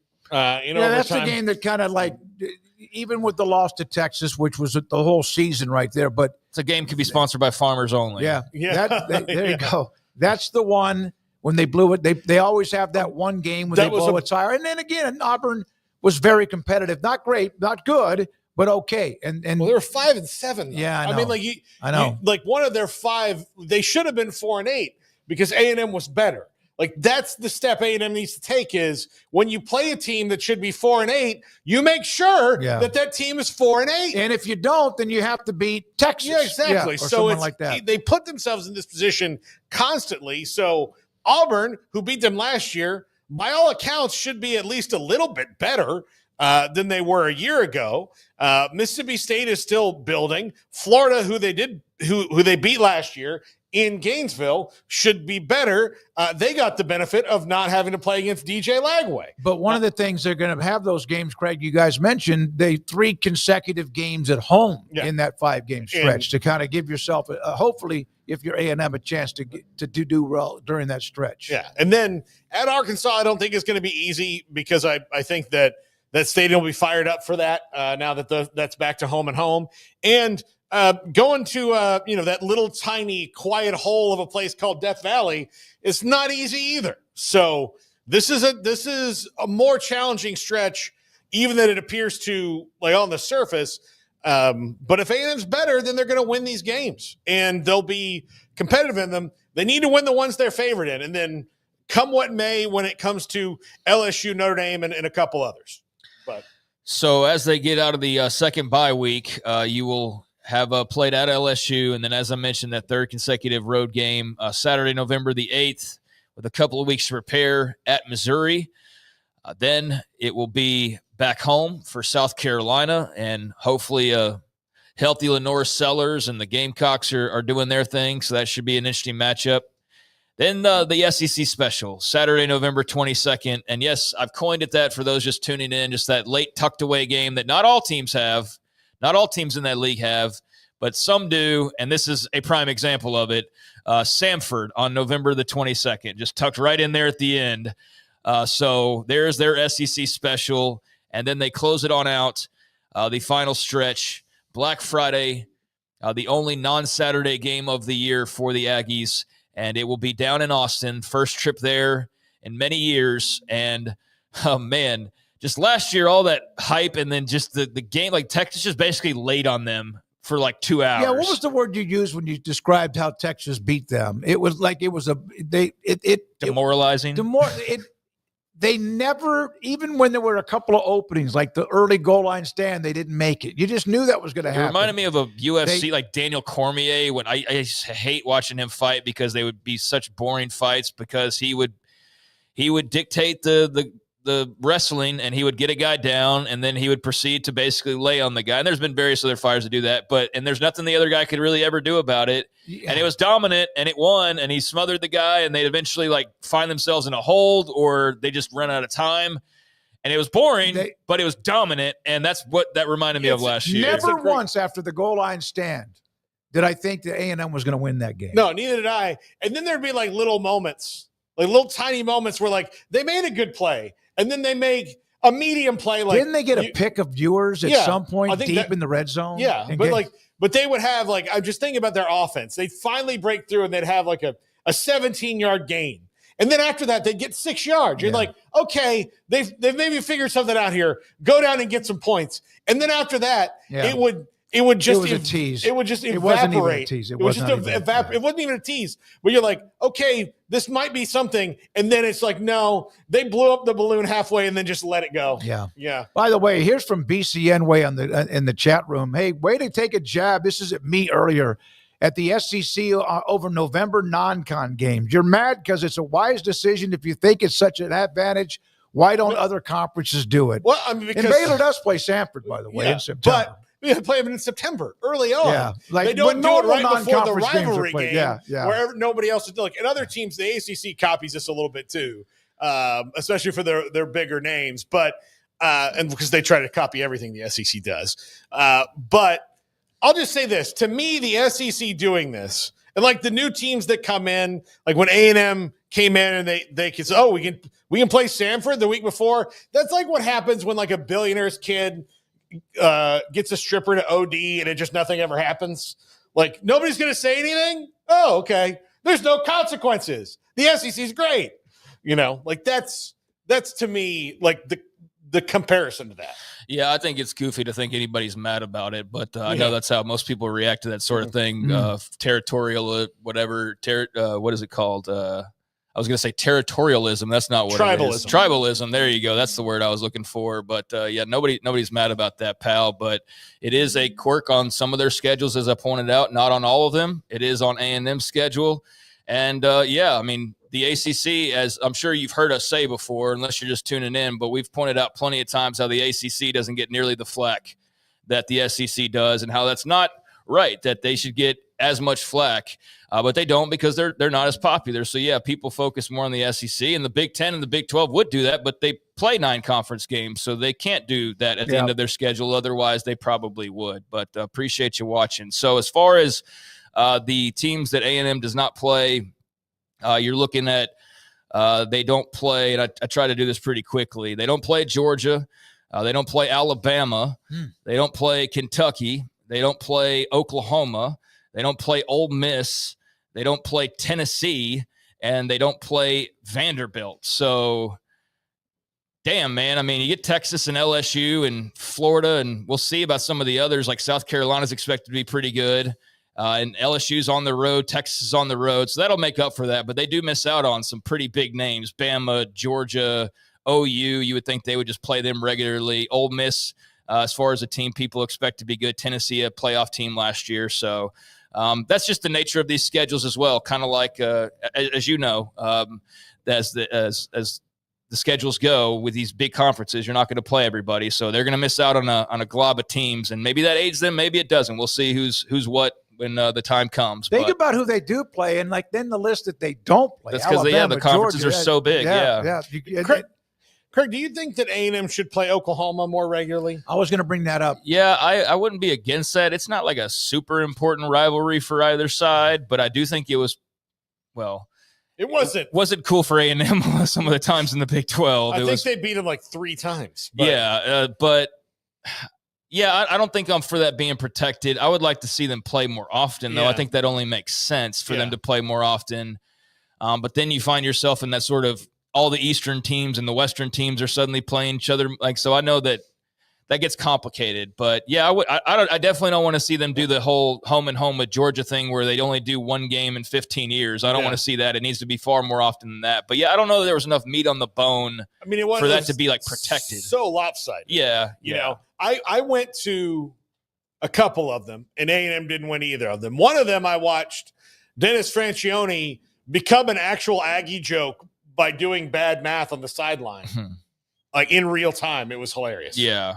I mean, Oklahoma definitely, the schedule overall is actually pretty close, but they dominated in the Big 12. And so I think it's a unique game to have on occasion, but it doesn't need to be every year necessarily now. Yeah. That means you have one more that I'd rather than play Missouri every year and protect that. I think most OU fans would probably be that way too. I wonder, they'd rather play Oklahoma than have to play Alabama, LSU, or someone like that, at least for now. When we come back, Mike Golic Jr., that's A&M tomorrow, our last of the Power 4 schedules with Vanderbilt. And this is 365 Sports. Don Humidor and Coffee Beans in the Townwest Shopping Center off Valley Mills and Richland Drive in Waco. 48-foot walk-in humidor with all of the great brands of cigars from around the world. Cohiba, Padron, Rocky Patel, Arturo Fuente, Macanudo, Ashtyn.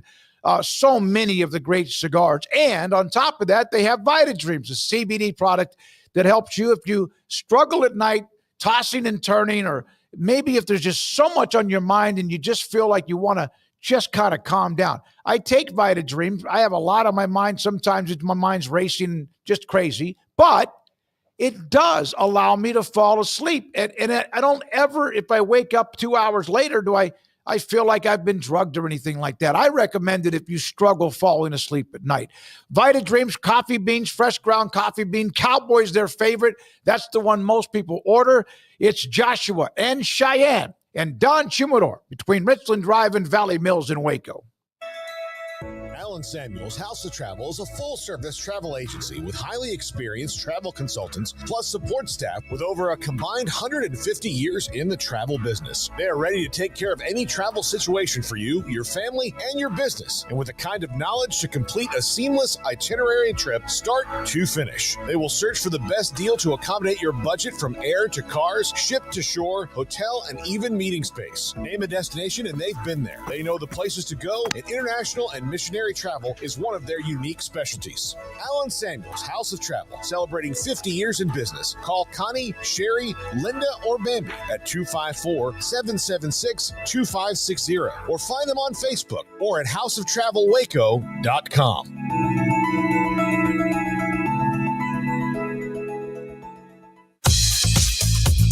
Baylor Scott & White Southwest Sports Medicine and Orthopedics, the team physicians for Baylor Athletics, diagnosing and treating all sports-related injuries, including concussions. These specialists also provide orthopedic services for athletes and non-athletes alike, whether it's knee or shoulder pain, a wrist injury, orthopedic spine care, and even an arthritis and total joint clinic. Trust the doctors Baylor Athletics trust. Baylor Scott & White Southwest Sports Medicine and Orthopedics wants to get you back in the game. With so many companies and policies out there, it gets so confusing shopping for insurance, and I never know if I'm getting the policy that's right for me. Luckily, I met the team at the Niche Group Insurance Agency. With the Niche Group, you can go to one company and get access to coverage options from many insurance carriers, and you get to speak to a real person about your specific coverage needs. With the Niche Group, I know I'm getting the right coverage at the right price. If you need insurance, talk to the experts at the Niche Group at 1-800-258-8302. Established in 2007 and independently owned, Alliance Bank Central Texas is committed to helping families and businesses meet their financial goals. From their tellers to their board of directors, they know the importance of superior service and competitive products. Customers have confidence knowing that their financial needs are in good hands. It's your bank, Alliance Bank Central Texas, with 2 Waco locations, 4721 Bosque Boulevard and 191 Archway Drive on Highway 84, and at alliancebanktexas.com. Member FDIC and equal housing lender. Want to send a message to the show? Jump in the Rudy's Country Store and Barbecue chat room. 365 Sports, David Pollack at 5'10". Craig's off the radar in a moment. And Mike Golic Jr., FanDuel, joins us on 365 Sports. How you doing, young man? Doing well. How you doing? We're doing well. Talk college football with you, if you don't mind, with Craig and Paul, David Smoak. And let's start with Notre Dame. What a nice run with Marcus Freeman. They were really, really good, and now the expectations with the Irish always high. But your thoughts about what he's done in a short amount of time, because it didn't start so well with him. No, certainly hiccups out of the gate, and I think part of that was graded against the standard that Brian Kelly had left. You know, this wasn't a coach taking over for the first time in a program that had been bereft of success or had sent the previous coach out because they'd failed. Brian Kelly took a job that he thought was better, and so Marcus Freeman came into a place that was used to winning double-digit games every year, and I think he learned a lot in those first couple of years. He found his own style last year. We saw the fourth down aggressiveness. We saw some of the more bold overtures like the Georgia game, running guys out on field with the punt unit, and now what it's given way to is incredible quality depth across the board. Notre Dame's had high-end talent my entire life, but you saw last year as the season wore on and the injuries mounted up on both sides of the football, the amount of young players that they've had ready is atypical. And at one position in particular, I don't think there's a time in my life where Notre Dame would walk into the season with what some people might consider the best defensive back group in the country. And yet I'm getting ready and I'm checking out my buddy Phil Steele, who does a great job always putting out his preseason prognostications. And he's got them talked about in that regard. That position group, when they opened up practice at camp today, was the talk of camp. And so I think that's been the biggest area where I remember Marcus Freeman as the DC at Cincinnati coming into South Bend with Sauce Gardner and Kobe Bryant as better defensive backs than Notre Dame had on their roster at the time. And now he's raised that standard along with Coach Mickens in the back end for what the Irish fans can expect from that group in particular. Mike, did you ever think you'd come to a point in your life where USC was like trying to like shimmy their way, maybe not out of the rivalry, but to the point where like we'll do it as long as nothing bad happens, which is so antithetical to sports, is ridiculous. It is certainly like I always tell people I am a Notre Dame fan and I always have been. It's my alma mater. I grew up loving them. But when I think of college football, I think of early 2000s USC. Those dominant Pete Carroll era squads were some of the biggest parts of my early football life. And to think of those teams and that version of USC trying to pull this is something I just can't reconcile.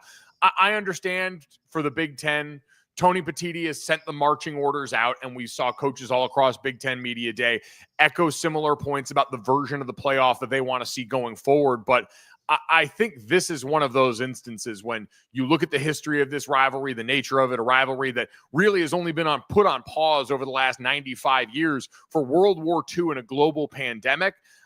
I look at that and say that's part of the sport that's worth preserving, and that the people in charge need to recognize at some point, hey, a lot of things about the sport keep changing.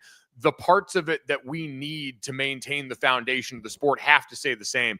And I think this is one of them. In a day and age where we've got easier access to the playoffs than ever before for two programs where one's always been independent, the other's always been in a conference, I don't see any reason why we're continuing with this narrative that scheduling difficult opponents early in the season is something that's going to be a net negative. We've seen teams in the playoff era rewarded for that, and we also understand that early season especially, which, hey, maybe USC gets their wish and this game's a neutral site game played at the beginning of the season. Those games are forgiven so often by the committee at this point that I don't know what we're doing here. Big picture, while we're kind of talking big picture, what do you, I guess, how do you react to the Notre Dame must join a conference soon conversation when we start talking about, what eventually this all turns into? I'm just curious because I don't believe I've ever heard you speak on it, but will Notre Dame be forced to join a conference like I see every other month on Twitter, or where does your mind go when you hear that? Yeah, I think there's a difference, right, between the crowd of folks that are clearly bitter that their football team can't operate the way that Notre Dame's been able to historically. People don't like different, and Notre Dame's always been different in the history of college football, and so that's going to draw some ire from people. As far as how realistic that is, I have been on record, I think, for a while of saying I think Notre Dame will probably end up having to join a conference when there is only the conference, like football Pangea, the Super League, whatever you want to call it, this thing that feels sort of inevitable as constant realignment has been the flavor of our sport for a while now. I think that's when Notre Dame's really going to be pressed into duty because right now, Notre Dame is still in every version of the playoff model we hear bantered about. There's always that, hey, and that one at-large spot that most people are saying cough, cough is going to be Notre Dame most years. Notre Dame smells like money to the rest of college football, and they're always going to make room for money in the conversation when it's a sport that is increasingly more about putting together great television packages and bundles than it is anything else. So I don't think they're going to be pressed into that until all of a sudden there's no other place to go in the sport for everybody other than whatever's left at the end. So early on, there's Ohio State, Texas. There's, of course, Florida State, Alabama, which is a great game when they decided to play it. And we know Florida State's trying to figure themselves out. Notre Dame, home against the Aggies. And there's a bunch of other ones that I know I'm missing some. But your thoughts about, and I love the early September non-conference games. I mean, that's what to me is always the best part about college football other than the long-time tradition-rich rivalries. Yeah, I think it's a great point. And, Notre Dame, Miami, week 1 of the season, before that Texas A&M game, like Carson Beck, what Mario Cristobal is trying to build down there with a meat shield of an offensive line and some great recruits. But I think, to your point, the larger purpose it always serves to me is college football is a sport where I understand the Big Ten's trying to make this argument through the ninth conference game, but college football's always had a difficulty with uneven scheduling because the conferences are very different and we don't get a ton of crossover. And so what little we do is a massive measuring stick that the committee and all of us who are sitting around in barbershops or on these shows having these conversations use to kind of measure one conference against another. Now, I think I talked to my dad earlier, and I think he made a great point. I think the ones of these that we get in like week 3, that's the real sweet spot. Because week 1, you're coming fresh out of camp. There's no preseason in college football like the NFL. And so you're going to get a little bit uglier product, especially in the portal age where you're trying to infuse important parts of your team in a short amount of time. But I still think it's great for fans. It is great for the sport. And it's a great measuring stick. A lot of these coaches love it because it is a challenge to your team that raises the level of practice, raises the intensity. I know everyone wants to believe every week's looked at as the same. And for the best teams, they're closer to that than most.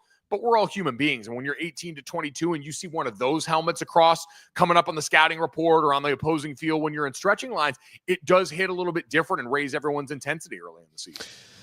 If I made you commissioner of college, well, let's not say commissioner, Lord of college football right now, what playoff are you pushing on the fans and all this? Because the one thing I think out of all of this is that they haven't asked like one single fan, like, what do you like? Like, what would you watch and go to? Yeah, what a novel concept, asking fans, players, the people that actually make up the bulk of the product and support it, what they might want in all this. Now, I'm sure their answer would be, hey, well, we're going off what ratings say and what people want from that. But really, that's about money for them. I think if I was the Lord of college football, I'd probably stay at 12 right now. Like, I think where we're at currently, I would keep it where, yeah, you've got the 5 highest ranked conference champions that are going to get that automatic bid in. I think the natural seeding's the right move to have it 1 through 4 being the top 1 through 4 seeds that are getting the bye, because I don't know about you guys. the conversation about, well, is the bye damaging to the teams that got it, or is there's rest versus rust debate? Like, we had teams seated where they weren't supposed to be. You look at most of the Vegas lines, and those games went about the way people thought it would football-wise. Sans maybe Ohio State and Oregon, just because we know Ohio State got hot at the right time of last season with all that talent. So I would leave it at 12 at this point until we have further conference consolidation or anything like that. I thought 12 had the perfect balance and did a better job than I thought it would of including more teams in the conversation for longer in the season. What we got from from Arizona State in the Big 12, what we got from Boise State in the Group of Five, the tight race towards the end of the season in the ACC that landed with SMU getting a bid, all those things I thought were actually good for the larger version of the sport that feels left behind. What is your hype level, 10 being off the charts, for Arch Manning to be in just full playing mode and the starter and the guy and no more what if, but like here he is and let's see what happens? I'm probably like an 8. Like, I'm very excited, don't get me wrong, but this is felt like, and you guys, correct me if I'm wrong, this feels like the closest thing we've had to Tebow mania since Tim Tebow was in college in terms of the hype machine. And the difference is with Tim, we at least got some of the fiery speeches, right? Tim's got that speech that's on the, gilded outside of the Florida locker room of, you'll never see a team work this hard and do this and that. Like, Arch does not seem like that kind of guy. Like, we've all been trying to make Arch really interesting, and him and his camp and his family have done a great job of trying to just keep it about ball. So maybe once he gets out there and starts, we start to hear more from that. But as far as a prospect, he's certainly highly touted. He's an incredible athlete. We saw great flashes of what he might be able to do as a guy with a legitimate plus run ability on the field, as opposed to Quinn Ewers last season. But I still want to see it first. I think he's in a great environment for it. Now, Texas replacing a ton of important pieces on that offensive line, headlined by Kelvin Banks, used to hockey line-changing skill players. Sark's shown he's really good at that. But having one of the best play callers in the sport as the guy on the stick still gives me a lot of room to hope about what Arch is capable of in that environment in particular. Mike, what are your thoughts? We are in Waco. We cover the Big 12. We cover the entire country. That's why we also have you on and others that we have on. But what are your thoughts about the Big 12? When you look at them and who they are, what do you think? Fascinating conference. I talked to someone about this the other day. The Big 12 feels like what college football used to feel like, where you've got a bunch of teams more closely tied together that are going to play into some really interesting different styles and go out there and get it done, right? Kenny Dillingham's ASU bunch, who I saw he was reading the riot act to after practice last year, trying to stoke those fires after a season where they defied the odds. They were the underdogs last year, and Cam Scadaboo and Sam Levitt and all these guys helped make a great season. But you've got guys like that on one side. You've got Utah, who coming into it, everyone thought was going to be the favorite last year till the Cam Rising era, went down, unfortunately, injured the way it had become way too often last year. And now you look at the quarterback situation there, one that's really exciting. I just think between that, Baylor, you've got so many different teams with different identities. Texas Tech is going to be, I've called them like the Big 12's version of Ohio State last year, where you heard the subtext at Big 12 Media Day, right? Everyone was sort of not so subtly insinuating that one team here is dealing with a different bank account than most everybody else. And one team here put a lot more money under the wire before that July 1st date when revenue sharing went into play. And so for Joey McGuire and company, they're going to have a target on their back going into the conference this year. And listen, they bring back a veteran quarterback who's got to stay healthy and on the field long enough to see if they can pay the dividends off of that roster that they've poured richly into. So I just think there's a ton of fun storylines. Chris Kleiman's Kansas State team's always deadly consistent. Like, this conference has so many teams that I could see winning the whole thing out of this conference and being their representative for the playoffs. And that's what you want. Would you have ever wanted to tackle Cam Scadaboo? No, not in any way, shape, or form. That guy, I was out at Giants training camp the other day, and he's certainly already a fan favorite there, kind of fits that Giants archetype of a tough-minded, hard-nosed running back. But you saw that performance in the college football playoff was one of the most impressive individual performances we've ever seen. And his personal growth, right? You heard Kenny Dillingham talk about how personal he took the challenge to improve his physical fitness and his body type, be a better leader over the course of last season. And to have that all come together in the kind of prolific year he did in All-American season was something that, definitely don't want to be on the other side of that train when it's coming through on the tracks. Mike, the three of us have followed your career. I've followed your career quite a long time. We used to work at an ESPN affiliate when you first got on there. So I've listened to you a lot over the years. And I would be remiss if I let this go without maybe playing into some of your other strengths. I'd like to rapid fire a couple of questions to you right now. Okay, you mentioned Tim Tebow a second ago. I am a Florida State grad, so I don't care how nice he is. Yep. I will hate him forever. It doesn't matter. He could do an amazing thing. He could give me his kidney, and I'd be mad it was his kidney. Is there a player like that you have as a sports fan? Because in our business, we do get to meet some of these people. I'm a Red Sox fan. I met Aaron Boone once. I was very rude to him, and I kind of regret it, but I don't.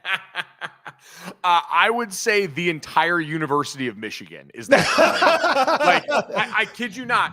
What you described about meeting a person. So when I was at Notre Dame, USC and Michigan are our big rivals. USC is the one with the history, and Michigan's the one with the proximity. You're on the road with Michigan drivers all the time. You see them all across the line in Niles when we were going to buy beer on Sundays. And that team always talked the most bleep, and they, in my mind during our time weren't that much better than us or worse than us. That's why the series was so close. But I'll be damned if post-grad, going back and getting to call games there, meeting friends that were both players and students at the University of Michigan, getting to go around Ann Arbor. It's a lovely college town that reminded me a lot of South Bend. It was incredibly charming. The people there were really nice. Obviously, the football teams had a ton of success. So my begrudging enjoyment of Ann Arbor and Michigan post-grad would have disgusted college-age me. Yeah, it's tough to separate those two sides of yourself. It's very weird. I think it's something really that sports fans have. Okay, on your tombstone, if it does not say world-renowned junk food reviewer, I think that maybe people have not recognized what your true gift is, Mike. It's been an amazing turn of events where, and it's a reminder that in life, we are what we consistently do. And when I decided to be the guy that consistently ate snacks in his car that you could get at gas stations, that people just love eating. We all love stuff that we can relate to. And who among us hasn't been getting ready for a road trip and took a roll down the candy aisle and started looking for what we were going to bring with us? And I thought, man, what a better charge in life I could have than trying to help people make the right decisions when they're in the gas station getting ready for that. So yeah, the other day, I'm sure you guys saw Reese's and Oreo announce the long fabled collaboration of an Oreo Reese's and a Reese's Oreo. I think I was tagged on that Wall Street Journal article, no exaggeration, upwards of 1,000 times. So the brand really has gotten strong to the point where, if I die and that's not mentioned in the first breath of the eulogy, I'll be stunned. You know what I used to do when we took road trips? I got the gizzards. Oh, the convenience store. I remember. Yeah, I would dominate I don't mean them. to make you feel old. My grandpa, God rest his soul, loved gizzards, loved talking about it. So that really hit home nostalgia-wise for me. Also, congrats on doing stuff with TNT now. I know that everything is always in flux when it comes to that, but watching what they do and the way that they produce things and that everybody wants to kind of buy their stuff kind of shows where they are. And I know you got to be excited about working with them because they have some of the best game presentation of anybody who does it. It was so cool last year getting to work with them for the first time, and just you hear from all the people that have been a part of it behind the scenes. I mean, our crew producing those games and directing those games were all the same producers and directors from inside the NBA that we've watched and enjoyed for years. And you got a window into what makes it so successful. It's the people and it's the care that goes into it. But we were doing Mountain West games for them last year. We were doing some of the ancillary games that ESPN didn't have as TNT just got back into college football.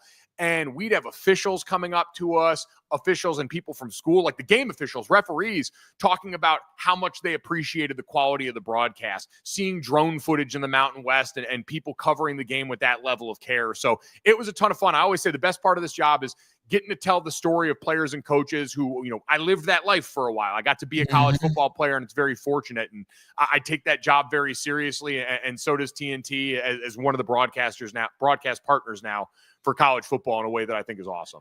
How many times did you bow up on your father or Bob? And how did it end? So my dad, Mark Schlereth, always told this story for years with his son, where he said, the minute you think you're ready to take me, let me know. We'll go to a motel, we'll clear out the furniture, and we'll do this in a place that's not going to get anybody hurt. And my dad always kind of jokingly offered the same thing. And I was like a junior in college. So I'm like 295. I'm as big and strong as I've ever been. My dad's on the other side of 50 at that point, and all his old injuries from when he was playing in the NFL came back in a heartbeat when he turned 50. New round of surgeries, all that. So I knew where all the hurts were. My dad was, in addition to being a college football player, him and my Uncle Bob were both college wrestlers back when Notre Dame had a team. And so we were at my grandma Kate's house in Willowick, Ohio, and my dad and I were messing around in the kitchen, and we said, all right, why don't we go outside? Like, we'll go in that down position, and if Dad can get up out of my hold, we'll call that a win for him. This is Easter Sunday. So we are in jeans and polos. My grandma Kate, God rest her soul, is inside cooking dinner, and the entire neighborhood is watching us like the freaks down at the Golic house as I wrestled them on the front lawn and won, I will have you know. So that was the come to Jesus moment for Dad on, of all holidays, Easter Sunday. But did he take a chunk out of you? It was definitely more than I expected given his age. And he's savvy. He was a guy always picking elbows in the kitchen when we were kids. He was a technically sound heavyweight, as he'll always tell you. He wasn't just one of those big guys. He was out here riding and doing all the things technically that he loves so much about wrestling. So it was definitely harder than expected, but I made sure to leave my mark too. Mike, thank you very much, buddy. I'm glad you reached out. I don't know why I didn't see the message the first time. I'm glad I got a hold of you this morning. Thanks for your time. Good luck with FanDuel and everything else. Thank you, guys. Appreciate you having me. Mike Golic Jr. with us on 365 Sports. Of course, Bob, his uncle, and his father, Mike Sr. played in the NFL too. All of them Notre Dame, and I think eventually his younger brother played at Notre Dame and then eventually 1 year at Cincinnati. When we come back, Craig Smoak and Off the Radar, David Pollack around the corner, top five and more, and Andrew's poll results. This is 365 Sports. Yesterday, I was starving. There are some days about once or twice during the week where I don't eat anything for breakfast. I used to have a banana or half a banana on the way to, if I went to the gym or whatever I was doing. And I've kind of gotten away from that. I've kind of gotten away from some of the things I ate earlier in the day. So I got to the studio and I was like, man, I'm kind of lightheaded. I'm starving. So I ordered a couple of pizzas around the corner at the Bell Meat store from Marco's Pizza. One was, a barbecue chicken with onions on it. It was a thick crust. I'm not a big thick crust fan, but I thought everyone else might like that. And then I got the mother load of all meat. And I got to tell you, the Italian sausage was delicious. The pepperoni was everywhere. And it was really good pizza. Had 3 or 4 pizzas that were left over today for lunch. Is there anything better than pizza the next day? Cold even? Marco's Pizza, Bob Mock, the owner, 5 locations in the Waco area. Marco's Pizza, the fastest growing pizza brand in America. Marco's Pizza, Marcos.com. Pizza lovers get it. In our logo and advertising, we say we are people that you can count on. What does that mean? It starts with providing a quality vehicle and quality service at a fair price. But it also means we do what we say we will do, and we treat people fairly with respect. It starts by hiring great people. Good local folks who work hard with a caring attitude. Our employees are the real reason we are people that you can count on. Put us to the test and see for yourself that at Richard Carr Motors, we are people you can count on. Parenting is full of surprises. You never know what to expect. So after our son was born, I called my Texas Farm Bureau insurance agent to set up a life insurance policy in case something happened to me. Sawyer is now 2. And we'll soon have a sister. There's no one else I would trust with protecting my family. Stop by and see our agents at one of our 3 McLennan County locations. Coverage and discounts are subject to qualifications and policy terms and may vary by situation. Developed by Startup Waco, a nonprofit organization, GXG is a program designed to support the entrepreneurial development of Baylor University student athletes through NIL activations. The program helps student athletes maximize their platforms and offers a comprehensive support system for them to create and grow new businesses that not only benefit themselves, but also uplift the local economy. Fans who wish to support student athletes can donate to GXG via the GXG NIL Fund, BaylorBears.com/GXG. Contributions to support NIL activations through GXG can be made at BaylorBears.com/GXG. For more information, follow @GXG_GreenXGold on social media and visit the official website www.gxg.startupwaco.com.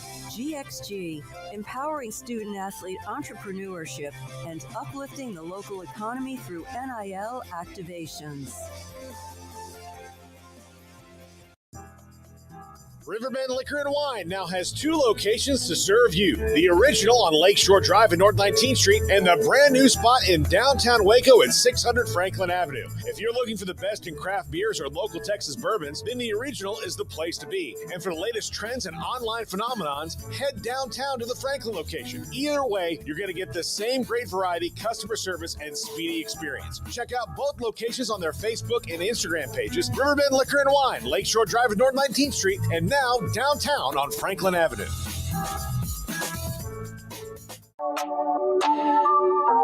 This is Craig Smoak's Off the Radar, presented by Alliance Bank. They take pride in making banking easy. AllianceBankTexas.com. Welcome back into 365 Sports. Time for a little Off the Radar as we take a look at a grab bag of stories from around the sports world. And in this case, a little MLB to start things off with, as the trade deadline is fast approaching. And actually, the trade deadline closes here in the next 8 minutes. But we've seen a flurry of activity today. And one of those moves, certainly notable here in the state of Texas, as the Houston Astros have officially brought back former superstar Carlos Correa via a trade with the Twins. According to Brian McTaggart of MLB.com, the clubs have not confirmed this deal, but it seems like it's about as officially unofficial as you can get, or unofficially official as you can get. Correa will play third base for the Astros and waived his no-trade clause in order to return to Houston, where he won a World Series, won AL Rookie of the Year back in 2015. He was a Gold Glover, All-Star, all the accolades pretty much, and says in an article that he had some conversations with the front office in Minnesota. They were not moving in the direction that he thought they were going to be moving after making the playoffs just a couple of years ago, and they agreed that it was time, or they all agreed, including him, that it was time for him to move. I let them know there was only one team I would allow that to happen, to waive his no-trade clause, and it is back in Houston. So Astros will pay the majority of his contract, according to MLB Network. There will be some cash options or club, stuff like that going around that's not really all that important right at this very moment. But interesting timing, because they do start a series with the Red Sox, who, of course, now have Alex Bregman. So I'm sure there will be some reunion pictures ahead of tomorrow night's game at Fenway Park. But there's Carlos Correa after the big free agent signing just a few years ago. He's now back in Houston. I always liked him. I know it didn't end well there. They had to start making decisions. Just a solid as hell player. Had more power than I thought when he first came up, but just a great run. What a run they had, and trying to get back there this year during that stretch where they were in the World Series or winning it or in the mix for about 6 to 8 years. He's always kind of bothered me because of the way he responded to the trash can thing. He did. He wasn't, I know that you didn't expect him to be really I've ashamed the game, but he kind of approached it as, no, you guys are the jerks for asking these questions. So, but like a narcissist. Yeah, exactly. Yeah. So but I think this is an interesting move. He's not the player he was, or he hasn't been in Minnesota. He's got 4 years left on his deal, so he'll be with the Astros for a minute. But he and Altuve back together. They're going to have a problem when Paredes comes back next year from his injury, and what position is everybody going to play. But that's a next year problem, and they can deal with that next year. They're trying to also lock up Dylan Cease. So that should be interesting from the Padres. There's just a crazy amount of stuff going here right down to the very deadline. But this is by far the biggest move of the day.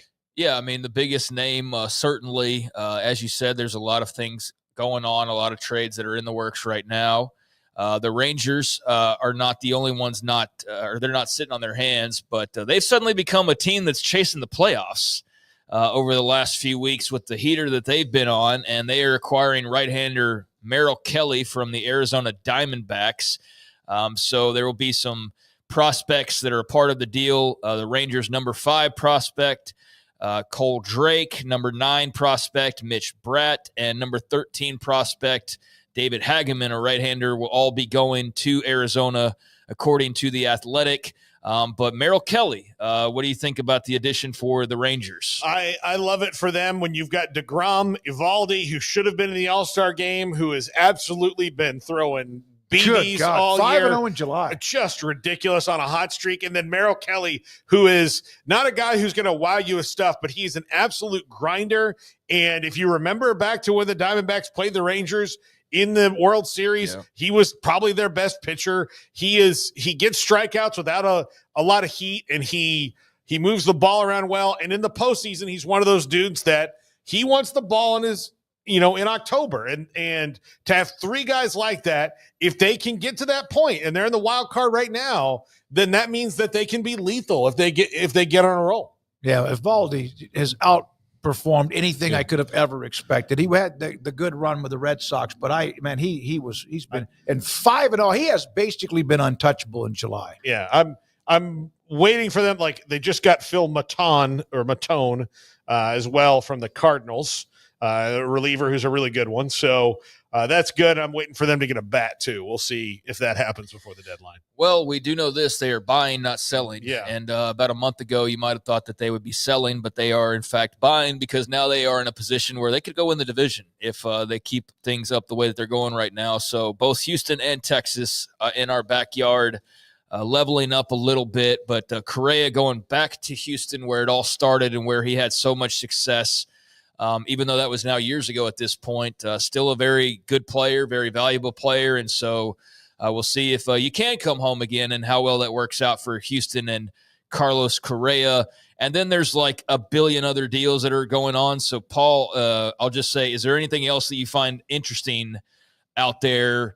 Because we could name any team and they've made a move today practically. Yeah. So I like what the Mariners have done, getting Josh Naylor and Eugenio Suarez from the Diamondbacks to improve the power in their lineup, to give, they've got some really good pitching and they've got some good players, but they don't have enough pop to protect, guys like J-Rod and all that. So was Suarez the number 1 guy people wanted? Because he's on an absolute tear. I say J-Rod, Cal Raleigh, Suarez, J-Rod, and Josh Naylor is a tough little run through the lineup there. So that's going to be interesting to see. The Red Sox just got Dustin May from the Dodgers, which is the guy that they should have gotten for Mookie Betts. And now Dustin May is coming off of Tommy John and not what he was when they could have gotten him when he was a prospect. But we'll see if they can improve that. I know there's still a few things to come, but I think that there's some good. I like Cedric Mullins to the Mets. I think he'll be better in that lineup. He's an amazingly dynamic center fielder. Let's see. There's other things. It's been a flurry of deals. I like what the Astros have done. I really love what the Padres have done. They've gotten Ramon Laureano and Ryan O'Hearn from the Orioles. They've stacked their lineup a little bit because they have to beat the Dodgers. So good on them. I'm surprised the Giants were very quiet because Buster Posey seems to be kind of an active guy, but maybe they just don't have the pieces to move to get back what they want. So I just wanted to, give you a little bit of time in case there was anything on your mind. So appreciate the feedback there, because there are a lot of deals going on. We can't sit here and really delve into them, and the levels of importance vary. But if you're a baseball fan, I'm sure you're already locked in on these last few minutes, and now we passed the deadline. So I guess they'll be tidying up any of the remaining deals they're trying to make, but certainly Correa to the Astros was a big splash. Media-wise, I don't really love to dip into sports media all that often. It just feels a little weird. I don't think we're a big deal. I know certainly us compared to like Kirk Herbstreit level, like that's like he is a big deal to a lot of people and people like him.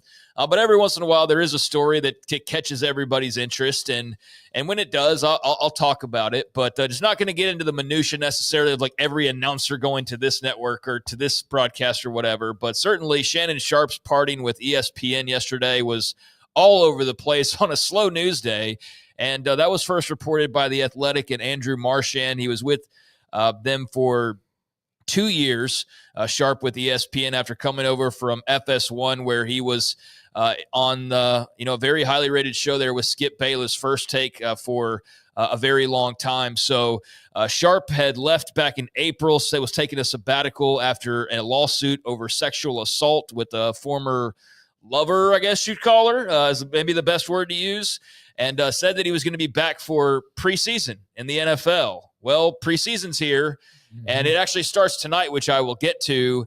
And just as it was about to get underway tonight, yesterday, it all becomes public that he is, in fact, not returning to ESPN. He's, in fact, been let go by ESPN. And he appeared on his YouTube show still. I believe it was the one with Ocho Cinco, Nightcap, which is very, very successful. He has other outside ESPN ventures that I'm sure will help carry him through this phase in life. But yeah, you said it just very matter-of-factly yesterday that after the settlement of the lawsuit, like this was the writing on the wall. And I'll be honest with you, I just didn't think about it very much. He said, I'll be back in preseason time. And I was like, okay, yeah, I'm sure he will be. But then you get down to basically what you're admitting by settling and whatnot. But it was enough for ESPN. And for we don't and know a track record of various things as well. We don't know what the final number was, but when it came out at $50 million, and then 2 weeks later it was settled, it means it didn't come down from that. It didn't get down to 5. Yeah, I mean, so it did. It's not 52, and they're like, no. So it was probably pretty close to that number when the lawsuit was there. So given the sheer amount of that he would probably have to at least disclose to ESPN. As his new employer, there is no way they could trot him out there and have people not go, really? I mean, yeah. I think the writing was kind of on the wall, as you said. So he had signed a 4-year deal last year. They are also talking about him hosting another show. So I saw a lot of his, I guess, defenders were saying, oh, well, it's just ESPN's, he makes way more money off of YouTube anyways. And maybe he does, but he's also now not making that ESPN money, which is not peanuts. I think that was probably helping him out quite a bit, but he had time left on his deal, another show potentially in the works, according to one of the reports. And then obviously was going to be a part of their NFL coverage, but he is now out the door. Although Club Shay Shay and the Nightcap and all that will go on. I am very curious, though, to see. I'm sure he'll sit out for a year, do his own thing, and either that's going to remain popular enough that somebody goes, all right, we'll bring him back, or is this long-term? I don't know, but definitely a hit to his reputation, and plenty of people pulling receipts from Monique and Cat Williams on their respective episodes of his show where they basically told him, dude, you better get your S straight, or not even – you should get your S, but basically telling them you are too old to be doing dumb stuff. And a year and a half later, that was prophetic by both of them, both Monique and Cat Williams, which those clips were going around and around. So just an interesting story out of sports media. So we'll see where his career takes him, but he will still be on YouTube for fans of his. So there you go with that. Meanwhile, just a couple of notes. One on the Washington Commanders, as I don't know how often, well, you're not a Commanders fan, but I don't know how often Garrett or Smoak watch the YouTube videos that they do, their state media. I do. So they're out at training camp like every other media group for any other NFL team. And they've got a usual cast of characters. I forget the main host's name, and I wish I would remember it, but here in this moment, I forget his name. But he's the regular host.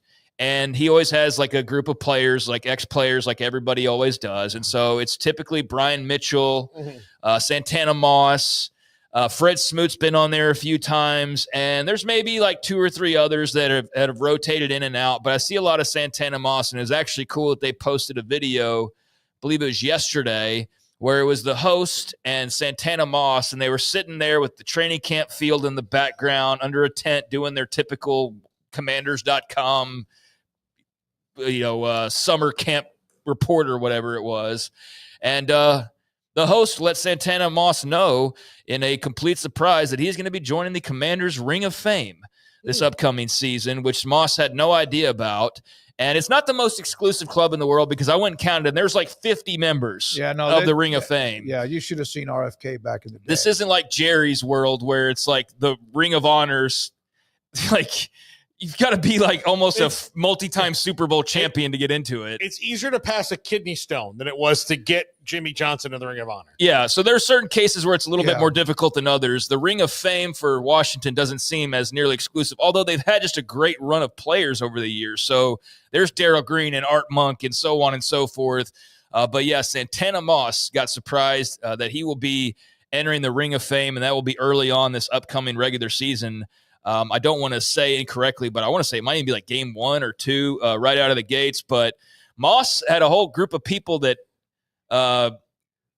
jumped into the screen that were waiting to the side, congratulated him, looked like family members and friends. He got emotional, and luckily he had some sunglasses on because he seems like a guy that don't want to be seen crying on camera, but he got very emotional. And I bring that up just because there's 3 Commanders out of 5 people here, 3 Commanders fans, and it's just cool what's happening there. Like, there's just good vibes going on in Washington now, and you can feel it. And even little things like this, it just reinforces how bad it was for how long it was bad, which was a very long time. And it also just reminded me of how great Santana Moss was. Like, he just wasn't on a bunch of great teams, and so it kind of gets lost. And I don't think of him top of mind when I think of great Commanders, but he should be up there. 10,000 yards receiving, 700-plus receptions, played 10 years with them, 4 with the Giants, and had 70 or 66 touchdowns. And we all know he's one of the baddest mofos to ever wear a U on the side of his helmet as well. That's very true. Wide right 3, he had an unbelievable game. And I was within earshot of his post-game interview as I was trying to scurry out of that stadium at the old Orange Bowl, which was a great college football venue in spite of the fact that it was in a demilitarized zone. It was awesome. I mean, honestly, it was a great venue. And I could hear him yelling, big-time players make big-time plays in big-time games. And I wake up once a year around Miami game. Like, I have that nightmare again. And that's what I hear. And then I you might get wake up going like, oh God, no. I mean, yeah, it's you get up and then you go to the gym and you hit the weights and you go on a 5-mile run. And you're just motivated, right? No, it's a nightmare. It's a nightmare. Covered, like, drenched in sweat, crying, He caught 2 passes against the Cowboys his first year with Washington in 2005 that were both from Mark Brunell. Remember those? Like, deep throws that came back and beat them. I was at the Target parking lot listening to that game. Were you really? Yep. Yeah. That was a game where they just snatched victory from the jaws of defeat, basically, with him catching 2 bombs. Hold on, Garrett. Can we rewind a little bit? Mm-hmm. Target parking lot? Yeah, I was in the Target. Well, Anna was in there shopping. I had to. Oh, okay. You know how that I was curious if that was like a hangout. No. I see what you mean. No. Yeah, so Santana Moss going in the Ring of Fame. Again, not the biggest deal in the world, but I just find it cool, and I haven't thought about Santana Moss in a while, even though I see him on occasion doing the YouTube thing. So he's working with the organization, and you could tell it meant a great deal to him and was a true surprise. So if you're at all interested, there's the video out there of them springing that on him. And I'll close it with this. Tonight, speaking of the NFL, got the first preseason game of the year, boys. Football season is here. It's time to get underway with the NFL preseason schedule. And so later on tonight, the Hall of Fame game, Chargers at the Lions, or Chargers-Lions. Lions, the home team, 7 o'clock Central on NBC and Peacock. So there you go. Little preseason football kicking off tonight, Chargers and Lions. You know what all that means? It means that our schedule is getting condensed. There's a graphic of it. Our schedule, it's here. Right? Yeah. Training camps. Football's here. Colleges all reported for camp. I know K-State, Iowa State did. a week ago. Yep. And a note on that is Brent Musburger will be in the booth for the game. So the legendary voice, Brent Musburger, 2025 Pete Rozelle Radio Television Award recipient, will be honored in a pregame interview with Maria Taylor, and then will be with Tirico and Collinsworth at some point up in the booth as well. So, if you want to hear I don't know if he still sounds quite the same. It's been a while since I've heard Brent Musburger, but man, talk about college football being back, and Brent Musburger's voice is certainly a big part of that for me, my memory growing up. He would hit you are looking live. That's how he would start a broadcast. Jane, what was it? Jane Kennedy, Phyllis George, Irv Cross, Jimmy the Greek, and Brent Musburger. He was here doing a few basketball games. I got to meet him a couple times, and I remember standing next to him, and I was like, "Oh, I want to." And we're getting Chick-fil-A from the buffet. He's like, and he said, "Are these good sandwiches here?" And I was like, "Oh, this is awesome." Yeah, absolutely. he's one of the best. Describe the dipping sauces. I just want to hear you say it. Yeah. So he's one of the best. That it? Yep, that's it. Thank you very much, Craig Smoak. Tuesdays and Thursdays with Off the Radar at 4:45. David Pollack, 3-time All-American linebacker, has his own podcast and recently was asked about Baylor and Sawyer Robertson, and we'll have his thoughts about that. David, it's great to see you, first of all. Thank you for your time. How you been, sir? Been doing great, man. Thanks for having me on. Let's discuss just college football in general with so many things that are still unknown, so many changes. How do you, as a former player, put your arms around it? I think you embrace it because college football is freaking awesome. It's fantastic. And I think we all – remember the things that we love about it and the pageantry and, from the South, man, this is a family affair, dog. We grandparents and kids and grandsons, you go to games together and you embrace it. The girls dress up and just, the colors and the bands and all the stuff that goes with it. I mean, obviously it's changed a lot. The sport's different than it used to be, and we're still getting a handle on that. But I think that's coming. But the most important part, man, is just the memories and how it's always made you feel over the years. It's just, there's nothing like it, man. We can talk about the NFL, and I heard you talk about the NFL preseason coming and stuff. There's nothing like college football. You have always been a guy who's enjoyed the traditions, especially since you've been a broadcaster and gotten to go to games and kind of places you've never seen before and do things you have. How much is that, especially when it comes to rivalries and all that, on the leaders of college football to make sure that we don't lose all that in the chase of the almighty corporate dollar? I mean, it's something that's always changing, right? The rivalries and disappearing, and sometimes they come back. And it's definitely one of the unfortunate parts of college football and expansion and running something like a business. That's unfortunate, but it's obviously I understand it's a part of it. But you're right, though. The rivalries, the hatred, just the fact that this team is literally going to talk about this for 364 days after this game's over with. And that is fantastic. The bragging rights, especially close in-state rivals that, I mean, like Oklahoma and Oklahoma State come to mind. How does Bedlam not happen? That's something I want to see, every single year. But the traditions of that are fun, and the hatred is real. And just knowing you have the chance, look at Michigan, last year, you have a chance to ruin your rival's season and beat them at the end of the year, and how much that means. It's really fun. And I hope we can somehow mix in whatever that is, get the scheduling equal, and whatever everybody's playing conference games, and then get more of those rivalries to continue to maintain in college football. So, David, I say this totally tongue-in-cheek, but it's been 2 years since Georgia's last national championship. Is Kirby Smart on the hot seat? Yeah, for sure, man. Hey, he loves where he's at. I can promise you that. He's smiling from ear to ear. And, it's been a while since Georgia started a season. You're like, I think they're good, but are they a national championship contender? And people doubting him, my hand's raised in this squad. When's the last time you went into a Georgia season, man, and you go, who are the All-Americans? And you don't know who they are. That is not normal. We could go back several years and name 7 and name 4, name 5, name 4, name 3. And then this year, it's just there's a lot of youth. There's a lot of uncertainty. A lot of guys that went and left to the draft, and it wasn't a great season for them. And they ran the ball worse. They didn't run the ball that bad. They haven't ran the ball that bad since I was at Georgia.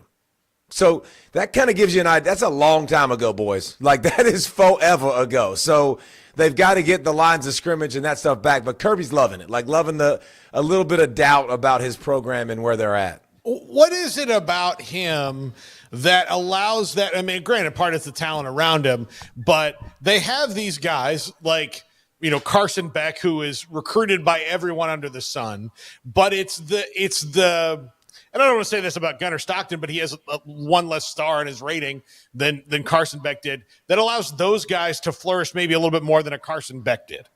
Because those are Kirby type guys. Kirby's a lower ranked star. Kirby's a lunchbox guy. I mean, I'm telling you, I have been around very few people in my life that brings juice more than Kirby every single day and brings accountability. And the dude's sitting in special teams meetings and sitting there and raising his hand and answering questions. Like, he's all in, man. He's got his fingerprints all over the program. He just has the ability to lock in no matter what the heck's going on. And if you listen, if you want to be developed, if you want to be coached hard, you're going to get the best out of you. And so I think he in turn will get the best out of those guys. And he has a way of talking to you and that you go, okay, yeah. I mean, y'all have heard some of those pregame speeches that are leaked. Like, I want to make that my phone alarm when I wake up in the morning, for God's sakes. But I know I'm going to have to fix the drywall because I'm going to have to run through the wall every morning. It's just, he's one of those guys. He played the game. He feels it. But the passion is real, and he'll bring in the best out of you if you'll bring it every day. Did you, when the announcement was made with Brent Zerneman with the article that Texas and OU were leaving for the SEC, at the time, OU was sitting pretty good. And Texas was still in that, like, wandering around, like, where are they? In the wilderness. Did you expect UT to be able to flip the switch so quickly? I don't think any state in the United States benefited more from NIL than the state of Texas. Like, y'all know how that works. I mean, you're gonna find. Hold on. Here's a couch cushion right here, bro. I just found $5 million. It's a state that has money, and I think so. It was good timing for sure.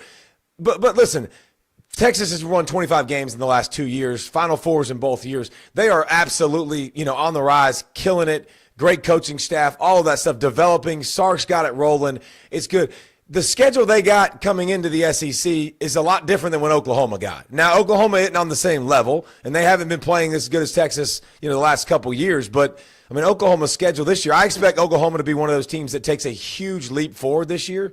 Huge leap forward. And, going and getting a new OC Arbuckle that is going to run the system different, staying healthy. I mean, they played 10 offensive line combinations a year ago, 4 centers. Like, bringing in Mateer at QB, spending some resources. I expect Oklahoma to take a big jump, but Texas is definitely taking that next step. And when they've got the leadership in place, and because the talent is now obviously coming in, and the program is clearly established with Sark and Kwiatkowski on both sides of the football, like they're not going anywhere, and they're going to get themselves a natty here sooner than later. David, I saw some comments you made about Kenny Dillingham and Arizona State, and basically buy stock now was your message. I mean, an incredible debut. They were 16th. Nobody knew what to expect, and here they are winning the title. You talked about, looking under the couch cushion, there's Texas oil money spurting out, and Texas Tech comes to mind. And I don't know if you're like us and you've talked more about them this offseason than any other offseason before, but those were a couple teams in the Big 12, and there are others, Baylor, so on, TCU. When you think of the league this year, what comes to mind for you? Is it ASU? Is it Tech spending spree? Kind of where does your brain go? Well, I mean, Texas Tech obviously in the offseason has done an incredible job, and they didn't just go get guys that everybody's like, that's a good fit for Texas Tech. They got a bunch of guys that wanted to go anywhere they could have gone, like that were lining up that are elite players that would have played anywhere in the country. So I think Texas Tech is – it feels good. It feels right. Obviously, Joey McGuire's an incredible man, an incredible coach. Like he's got something to him that's good, along with Cody Campbell and the boosters, like jumping on board and supporting the team. They had a plan, so they went and got it. Like that's a smart deal. Listen, I said it last year on our pod. Like I'm a believer in Kenny Dillingham. Period. Like I know what's inside of him, and I saw him today, by the way, talking about camp and just this is not how it's supposed to look. And like that dude's not going to rest on his laurels. He's 36 years old. He's still got plenty of piss and vinegar. Like he is he's on the way up, man. Like the way he coaches Ball, Arroyo now at the OC, who's been the likes of Herbert and company, and just had so many great QBs. Like I'm buying the Big 12 as a league. I think there's 5 contenders in the league, and I think Utah is going to be really, really good. I'm super interested to see, the new staff, the new offensive side of the football. I think they got now a QB that can absolutely fly and do great things and could rush for 1,000 yards with one of the best offensive tackle left-right combination in the league. I think Baylor is going to be great. I think TCU is going to be much improved. And we all know about Kansas State's always a player in the league. Does Avery Johnson take that next step and just do they catch the football for him? Because that was one of the biggest, bugaboos they had. Everybody talked about Georgia, like Kansas State was right there with Georgia and dropped balls.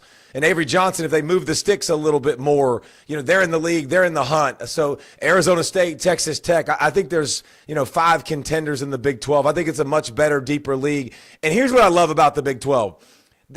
Every single time you turn on a game in the Big 12, the chances of it being a great game is very high. Last year, I think 44% of their games were within 7 points. Like, that's what you want, dog. Like, you want good games. Don't give me all the, it has to be a national championship contender game. I want to watch good football. And week in and week out, we didn't throw Iowa State in there and obviously a bunch of the other teams that have been really, really good. And it's a competitive league week in and week out. We played that Kenny Dillingham audio, the post-practice, for about a minute and a half. It was quite intense. You love Sawyer Robertson, and also the fact that when he was inserted in the starting lineup, they were, Aranda coming off 3-9, and then they're 2-4. Like, what is going on? And then, poof, everything changed. And he was a big part of it. Yeah, big 13, man. Like, he's 6'4", 220 pounds. The way I don't think by any stretch he's like a dynamic athlete, but man, he's got just enough. 4th and 2 against Colorado midfield, and he goes, right around midfield, he goes 45 yards for a touchdown. And you saw that in the red when you needed that. Like, those are plays that he made. But I love the arm. I love the poise. I just love the offense and the way it worked. And you saw down the stretch, man, was it like 59 against Tech, 38 against Oklahoma State, 37 against TCU. They scored 49 against West Virginia, 40-something against Kansas. Like, the offense absolutely took off. And I think, with him, with Bryson Washington, and there's not a surprise, not a secret on that 6-game winning streak, like, he was over 100 a game easily. I think he had 1,000 yards in that streak, and you watched him carry the football, make a guy miss, and take it to the house. So I think the big play offense is going to be huge. I think the offense is going to be fantastic. And what I'm counting on, guys, with Baylor, I'm counting on Aranda being Dave Aranda. Like, a lot of experience in that other side of the football. There's a lot of upperclassmen, a lot of guys that have been around. Obviously, when you start bringing in the transfers from all over the place with Oregon, the edge, and you bring an FIU linebacker like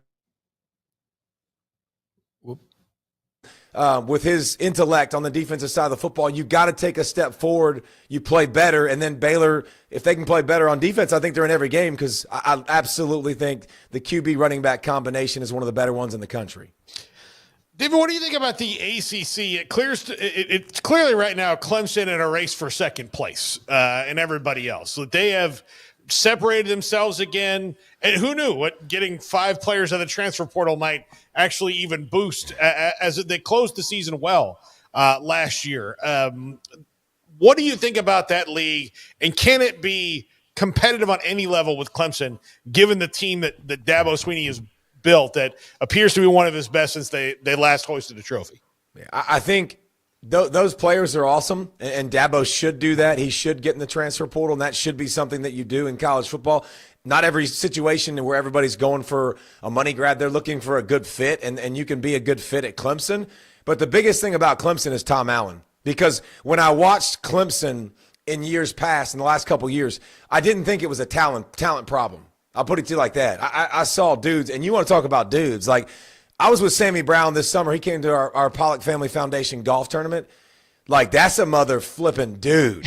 Like, hey, I'm sitting there talking to him. We're playing golf. I'm sitting there talking to him, and he's like, I was like, so what are you benching nowadays? We squat. He's like, well, we did legs last week, and I did 535 for 8 reps.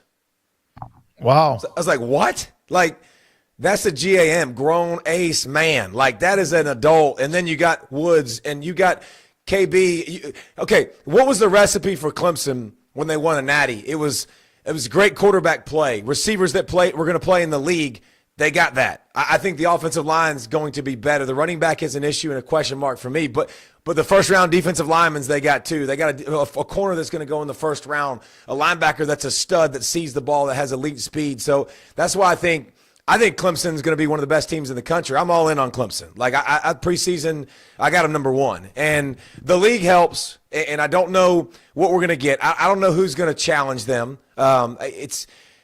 I love Jeff Brom and what he does with Louisville and their offense. Like, they're always good, reloading a bunch on defense, but a bunch of question marks. SMU obviously proved they were worthy last year when they came into the league, but they're replacing a bunch. But Jennings back at quarterback, who can be dynamic with Rhett Lashley. So I think the ACC is probably it's the least competitive league. Like, it's definitely got a bunch of weeks that you're like, man, they're not going to lose. And it's the only league to me. It's the only league where I don't think Clemson has to play their A game every week, and they're going to win. And I would argue they're probably going to get away with less than that. And, it doesn't happen in every league. And so it needs to get stronger. Some teams come on in different years, but I definitely think Clemson's back to being what they used to be. Your 2004 season at Georgia, 3-time All-American, because we go over the watch list and we dig them, kind of digest them and talk about them. And then at the end, we vote for some of these awards. The Bednarik, the Lott, the Lombardi, and the Ted Hendricks Award, all in 1 year. Did you take like a big Easter basket and just like put all those big trophy? I mean, that is impressive, David. That's one of the best single years ever for a defensive player. Yeah, no, I mean, listen, when your team has success, that's what happens. Like, a lot of times you're on TV more often, they see you more often.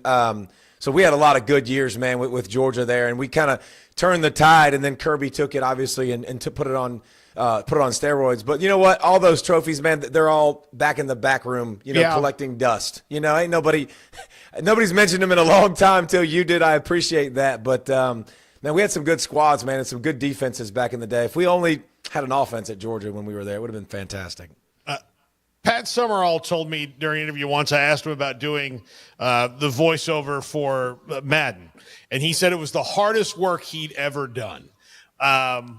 What would you say to that, as you were one of the voices of EA Sports College Football? Bro, I agree. I had it today. I don't think people understand, because people ask me about it. So I just got my headphones on, right? And I'm sitting there and they're like, surely you got what to say. And I was like, no, this is how my day went today. Cause we're doing the game. Cause you're always, improving the game / working on the next one. And so it'll be like, all right, it's long touchdown, 50+ yard touchdown run. Second half, go. What? Oh, excuse me. Third down and 1 midfield. They ran it. They didn't get it. Go. And I honestly, I told him at one point, I'm like, I didn't realize how full of crap I was until y'all had me start doing this. Because, you just got to pull, the imagination out for sure. And you got to kind of try to visualize it and put yourself on the field. And it's infinitely more difficult than I thought. I thought it was just going to be super cool. This is dope. I'm on the game. This is awesome. And then you're like, this is more difficult. You kind of got to think about it. You got to get your mind right and get ready. It's like practicing, right? It's one clip after another, and you go, our sessions, especially in the beginning, our sessions were 4 hours a pop. And so you're just kind of going through it. All right, bro, slap yourself a little bit, get some energy. Let's go. Doing some push-ups, whatever it takes.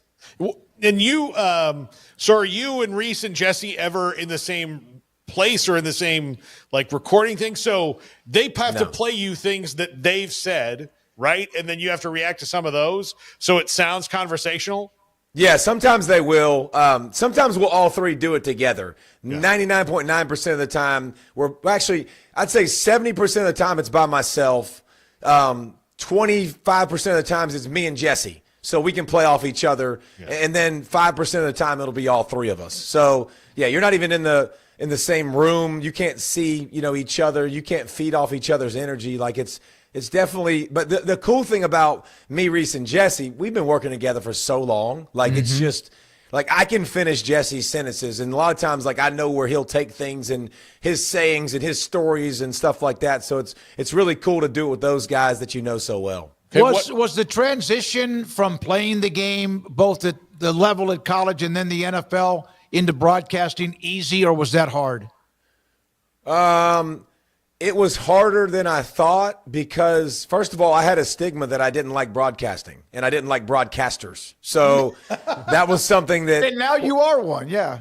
Yeah, well, and here's why. Here's what I'll say. Why? Here's what I had to get over in my head from going from being a player to a broadcaster. There was so many guys that I didn't like the way they talked about kids, and I consider these kids. I consider them kids, man, because we don't know what we don't know at 18, 19, 20, and you can call them adults. And if they're making money, you can say they're adults if you want to. They're still kids. And so I think just sometimes when people would attack the character or say or not be studied up and not know what they're talking about and ask me a question, I'm like, come on, bro. Like, really? Are you watching the games? Like, have you peeped this at all? And so I think what I figured out was that got me over the hurdle was like, hey, man, listen, just be honest. Like, be you. Don't try to be anybody else. Don't try to make things up. Don't lie to fan bases. And that's one thing that I've seen. You know, you can't fake. There's so much passion for football all over the country. And when I got to go visit everywhere, and just like we talked about Baylor a little while ago, like I got to visit and see the boats out there before game day, and you see all those people, and you see them going nuts, and like you see the straight passion. You can't fool those people. Mm-hmm. So, like, you need to know about their team. You need to watch it. And then, like, learning the entertainment part of it, there's entertainment to this, too. So there's a lot that goes into it. But it definitely took me a little while to buy into doing it because I did have a little bit of a negative connotation with it. Okay, you mentioned Jesse Palmer a second ago and how long you guys have worked together. What is your favorite Jesse Palmer non-football show? Is it The Bachelor or is it the Baking Championships? I haven't seen either. I mean, I love Palmer to death, but I'm not watching. Hey, I'm not his demographic. Okay, I like the Palmer on ESPN and talking football. Yeah. By the way, just to pass this along to you, David, in our chat room, which is on the YouTube channel, I'd like to see Pollack on a regular basis. He has been great today. So, and this is what you do. And you've got your own podcast too, right? Yeah. See ball, get ball. So you're kind of busy. I can't believe, I just can't tell you how much I love when people say the name of my show because it's so fitting for me because it's see ball, get ball. That's what defensive linemen do. We're dumb. We're big dumb animals. Like ball move, I go get ball. And I think that if you listen to our show, like it's just there's no BS, man. Like there's no agendas. Like we're going to see games, we're going to watch them. We're going to watch every game in the country. Me and my buddy Brent that do it. He works for Pro Football Focus and he's a numbers guru and we ask questions and we just like we're not gamblers, we're not drinkers. We just talk ball. This is what we do. This is our passion. And so, yeah, if you go to See Ball, Get Ball on YouTube and all the platforms, you can come visit us for sure. Hey, man, appreciate it so much. Everybody loves the segment. Hope we can get you on again a couple of times during the season. If that's okay, I'll be in touch. Thank you, David. Yes, sir. Y'all have a good one. Thank you. David Pollack, college football analyst, See Ball, Get Ball, 3-time All-American at Georgia. Of course, a part of College Game Day and ESPN's coverage and much more. And the response from a lot of you in the chat room, we appreciate it. The response from you on today's segments that we've had and guests today, including David. Appreciate your time. I'm just glad he was high energy today. Yeah, no, he's full throttle. We are now joined by Mickey Spagnola from a place we haven't been in far too long, Oxnard, California. And there he is with the beautiful blue skies behind him as the Cowboys early on training camp in week 1. Mickey, thank you got the Tommy Bahama type shirt on and everything. So I part of what I've seen the first couple of days, I love the fact, and I know that it's early, but Schottenheimer got pissed off yesterday because they were fighting and they're not even in pads yet. And so he just stopped practice and made everybody start running. I know that doesn't mean much, but I kind of like that part of it. Well, I think he liked it too. And as you guys know, sometimes coaches have something premeditated in their minds, and they just needed an excuse to execute, and the team handed him an excuse with another fight. But at the time it was 1:15, right? And it was time for practice to end. So that was the last thing they did. So I know he was mad. I know he screamed at him, but I'd seen Jimmy Johnson do this once or twice where he would go, "Oh, I'm really mad about this." Oh, and then yeah. in his mind, he's going, "Yes, we got some physicality," right? And so, yeah, I think all the guys bought it. That, wow, we haven't had to do that since high school, right? So anyway, he made a point, and today there was a couple small flare-ups, and the players took care of it themselves. They broke it up. They separated guys. So I guess they received the message. And the message is, you know what? If you throw a punch in a game, you're thrown out. So don't be throwing a punch in practice. Mickey, Tyler Guyton, the best possible news after what happened. Tyler Smith has tendonitis. I know that La'el Collins is going to come back in for a workout. Apparently, that's just been floating around. The offensive line, is that the place of right now the most kind of, I don't want to say panic, but like can just get through this and everybody be all right of the first part of camp? Well, let's correct the floating around. He's already here. I was already there. Okay. And he's going to work out tomorrow. And I've been told from people that have been here since he played for the Cowboys that this is the best shape that they've seen him in. And I said, can he bend his knees? And they go, that's what we're going to find out tomorrow. So when I ran into him, by the way, at Zach Martin's retirement ceremony, we were talking. I said, what are you doing? And he goes, I'm getting in shape and I want to take one more shot at playing in the NFL. He said, this is the best I've felt physically. So we'll see what happens. But to go back to what your question was, yeah, you lose a couple guys on the offensive line and now you're looking for bodies, right? Because you just can't wear out the guys taking that many snaps in practice. So, they're working Nate Thomas at left tackle in place of Guyton, 4 to 6 weeks, if it's that, right? Well, we're not to August yet. That's 4 weeks. Now, he needs all the snaps he can get, and that's the downside of this. But they're going to get a chance to look at some other people because, they were in the market for somebody to be the backup swing tackle. And the one guy that they might have squeezed over there, Rob Jones, guard, he's out now 2 to 3 months, broke a bone in his vertebrae. And think about how, serious that is. Anytime you break a bone that's protecting your spinal cord, that's serious. So, yeah, they need maybe need a body. And I don't know if it's La'el Collins or not, but we'll see. But the offensive line had been performing really well. And I thought the bottom line was, can Guyton be what they hoped he could be when they drafted him? And then he gets hurt and kind of puts him behind the 8 ball now. Mickey, how do you, and it took me a little while, but how do you differentiate a early spring training camp star who may never even make the roster? And because usually the wide receivers are the ones that are going to have a chance to show off a little bit, or maybe even a what might not even be a guy that makes the team at safety or corner. I know you've done this a long, long time. Is that still something you got to kind of get not too high or too low? I think you got to judge off the preseason game, and that's the shame that, they're dwindling the number of preseason games. And I know that might sound blasphemous, but the games are what allow young guys to possibly that are dark horses make the team, right?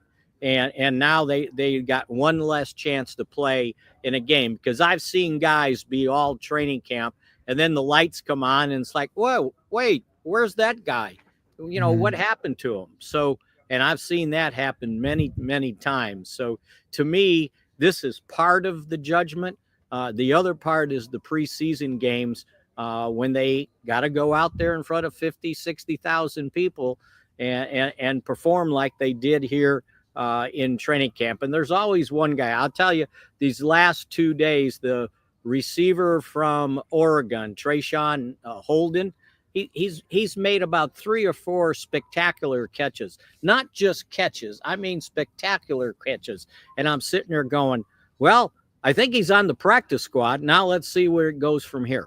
Yeah, Mickey, I was actually going to ask you about him. He was one of the he's one of the guys when they signed him. Just having watched him at Oregon and all that, I was like, this is one of those dudes who's just super athletic and to do kind of crazy things. And he's not all that big or like muscular. So I think that's maybe why. He's taller than I thought he would be. And he's very skinny. Yeah. Remember, the Cowboys wide receiver coach had him in college. So they knew about him. And, you know, I'm sure that's how they convinced him to sign here. So it'll be interesting to see because they'll keep, I can, you know, tell you the 5 receivers they're going to keep right now. Now, can someone force them to keep 6?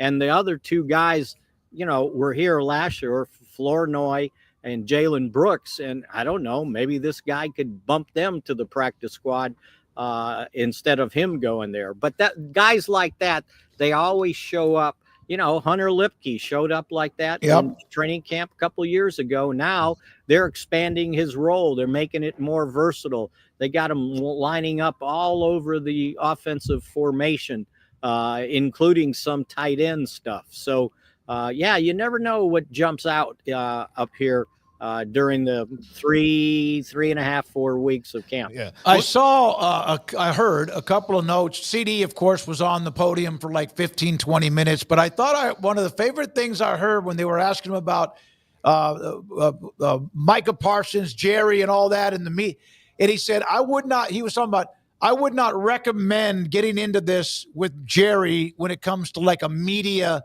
turf war. Did you catch how he kind of was trying to give advice? Yeah, absolutely. And you know, and for the most part, since we got here, I think Micah's talked one time, and that's been it. So you know, we'll see how that turns out. But as you guys know, players don't miss a paycheck. It always somehow gets settled. We sit here and go on and on and on about the negotiations. In the end, you know, you remember Frank Luxa? Yep. Great Hall of Fame columnist. Yep. For the Dallas Times Herald. Mm-hmm. And then in the end, he did a couple years at the Morning News. He used to have this saying when we get all hot and bothered about negotiations. He goes, you know what this reminds me of? He said, it reminds me of when a cat gets stuck up in a tree and everybody starts wringing their hands and, oh, the cat, how are we going to get it down? It's going to die up there. It's not going to eat.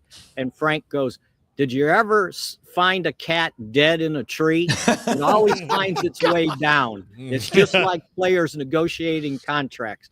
They always get signed in the end. Oh, my God. Yeah. Mickey, you mentioned Lipke a second ago, and he's just a football player. Like you could, right? If they had, if the press release could say the Cowboys have signed Hunter Lipke, football player, and it would make sense if you watch him play. Seeing as they're moving him around a little bit more and doing those things, wrinkles to the offense, there's 16 practices of what is more than you would see in a mini camp or a workout. What do you see as kind of the differences in focus as to what they're working on compared to Mike McCarthy, given that Brian Schottenheimer was the offensive coordinator last year anyway, but he wasn't the play caller? I can tell you that they've kind of changed the practice schedule. And he said this, I think it was last week. He goes, I don't believe in doing 9-on-7. I don't believe in doing 7-on-7s. He goes, it's a waste of time. That's not how you play football. You play football 11-on-11. So I've noticed that they do spend more time in team 11-on-11. Now today, and this used to be a staple of training camp, they would have the one-on-ones between the receivers and the cornerbacks or the safeties. They would have the pass rush drills 1-on-1. And he didn't believe in that extensively. Now they did for the first time. And, you know, we've almost been here, 2 weeks, a week and a half.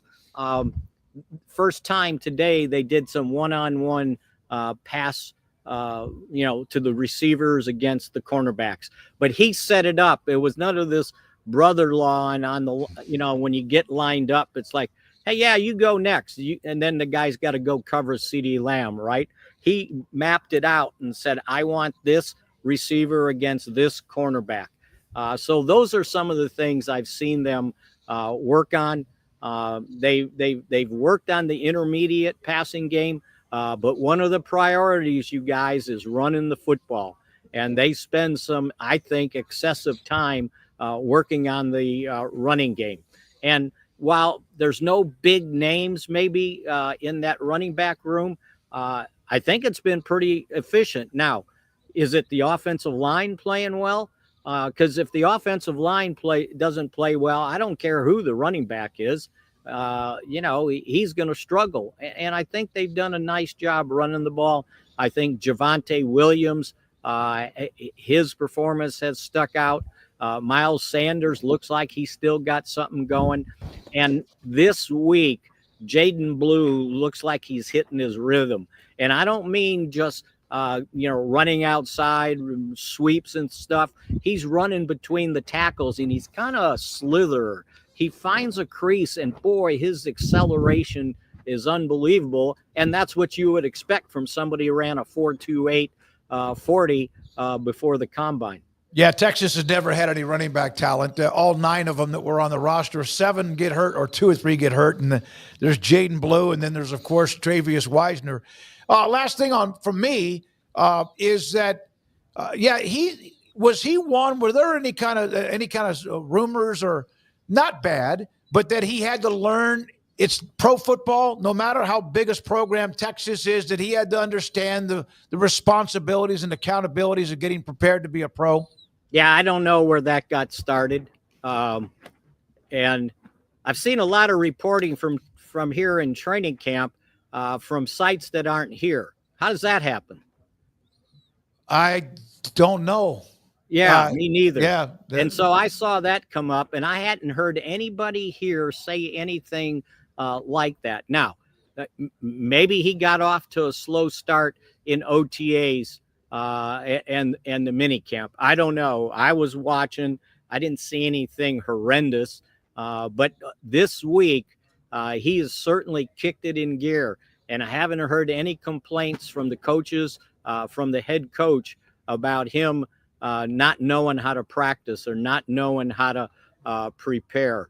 And the thing I'm writing for tomorrow night, is think about this.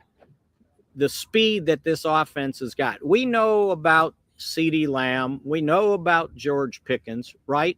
Now throw in Kevontae Turpin as the third receiver and put Jordan Blue at running back.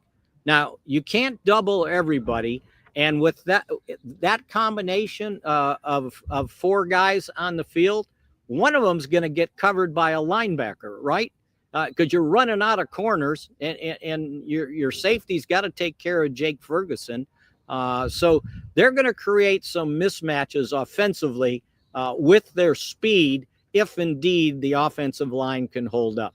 Oh, and Ferguson extended after you and I talked about that. Well, now they don't really have to have that nebulous, what are we going to do with tight end thoughts in their head. For next year, right? For next year, yeah. Yeah, and guess what? How smart is he?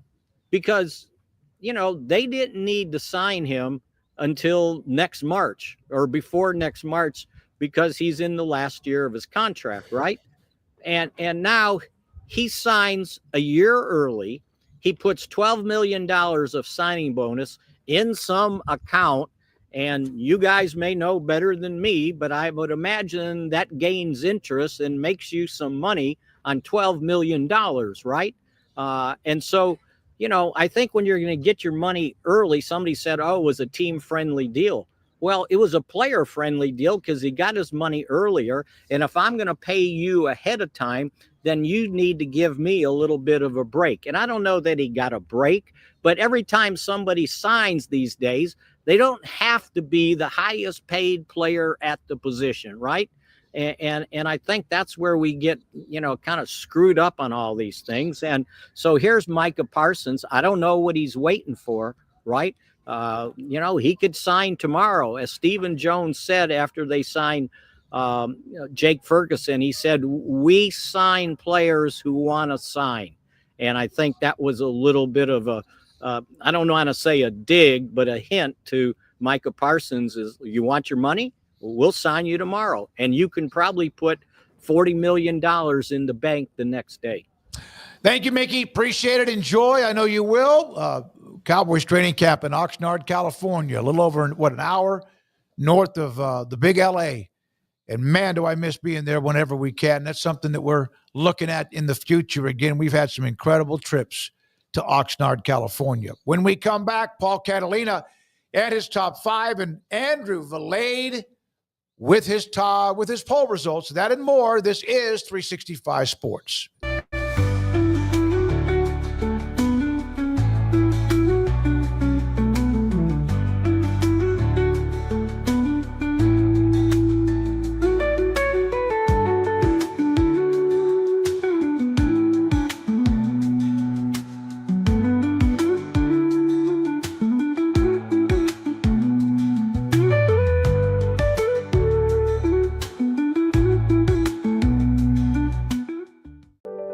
Overwhelmed by your inbox? Clean Email is here to help. Organize, clean, and manage your emails with powerful automation tools. Say goodbye to spam and clutter and enjoy a stress-free inbox. Try Clean Email today at cleanemail.com. That's CLEAN email.com. Founded in 1910, Samsonite is the world leader in durable, high-quality luggage and travel accessories. Made to the highest standards, our products won't let you down. We give you the confidence to get out there and explore. Inspired by the past, devoted to the present, and built to inspire a multi-generational future, Samsonite is here to elevate your journey. Travel with Samsonite and pack confidence every step of the way. Shop now at shop.samsonite.com. Samsonite.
This is Paul Catalina's Top 5. Welcome into Paul Catalina's Top 5, brought to you by Flag and Anthem. Go to flagandanthem.com. Our promo code is 365 Sports. I am Paul Catalina, and here we go. B storylines in the SEC. Now, SEC fans out there are probably being very snobby with me with this topic because you can be you have some snobbery to you. They think there are no B storylines when it comes to the SEC. They're all A storylines. Everybody is Brad Pitt and Tom Cruise, and there are no small parts, only small actors. Well, I disagree. Number 5, will Texas A&M ever get better? If they are, this is the year to show it. They have marquee opponents on their schedule that they are probably talented enough to beat based on what's on their roster. But will they get out of their own way and do it? That means beating a team like Notre Dame or beating a team like Texas on the schedule. They've got to do it, and they've got to do it more than once. If you think about the years, and LSU, marquee team on their schedule. If you think about the marquee wins they've had in the SEC, it's like they either beat Alabama, which they've done twice, or LSU, which I think they've done 3 times. It's up to 3. Yeah, it's up to 3. Well, that's 5 total big SEC wins for them. 5. They've been in the SEC for a lot longer than 5 years. And will they stop tripping over their own you-know-what when it comes to beating teams that they're favored against? They have got to do that. Will they ever get better? This is the year to show that maybe you've gotten better, and Mike Elko's in prime position to do that. Number 4, will Hugh Freeze show something? Now, I see this, and I want you to know that I made this top 5 yesterday. I did not know he would talk about length and girth in a press conference today. So now realizing, will Hugh Freeze show something, carries a little bit of a different weight. But will Auburn actually get moving? It's 2 years. This offensive guru hasn't looked like too much of a guru yet. He hasn't really had a quarterback. Can he get Jackson Arnold right and all of that? Auburn, not a team that's likely going to compete for the SEC title, which makes them a B storyline. They become an A storyline if Hugh Freeze really hits the wall and doesn't achieve what he's trying to. But this appears to be a year where they can. Number 3, I see the typo again here. Is Mark Stoops on the hot seat? I think he very much is. Kentucky runs the risk of falling behind in the SEC race if they don't do something right this year. Zach Calzada, who's on his 75th school, is their quarterback. I don't know how that's going to work out for the Wildcats. We'll see. Number 2, can Arkansas improve? I love Talon Green. I think everybody's a big fan of Sam Pittman, the guy, but can Sam Pittman, the coach, and Sam Pittman's staff take that next step? They've got a tricky schedule, but if this team can go 6-6 or 7-5, I think his job is safe. That's going to be tough to do.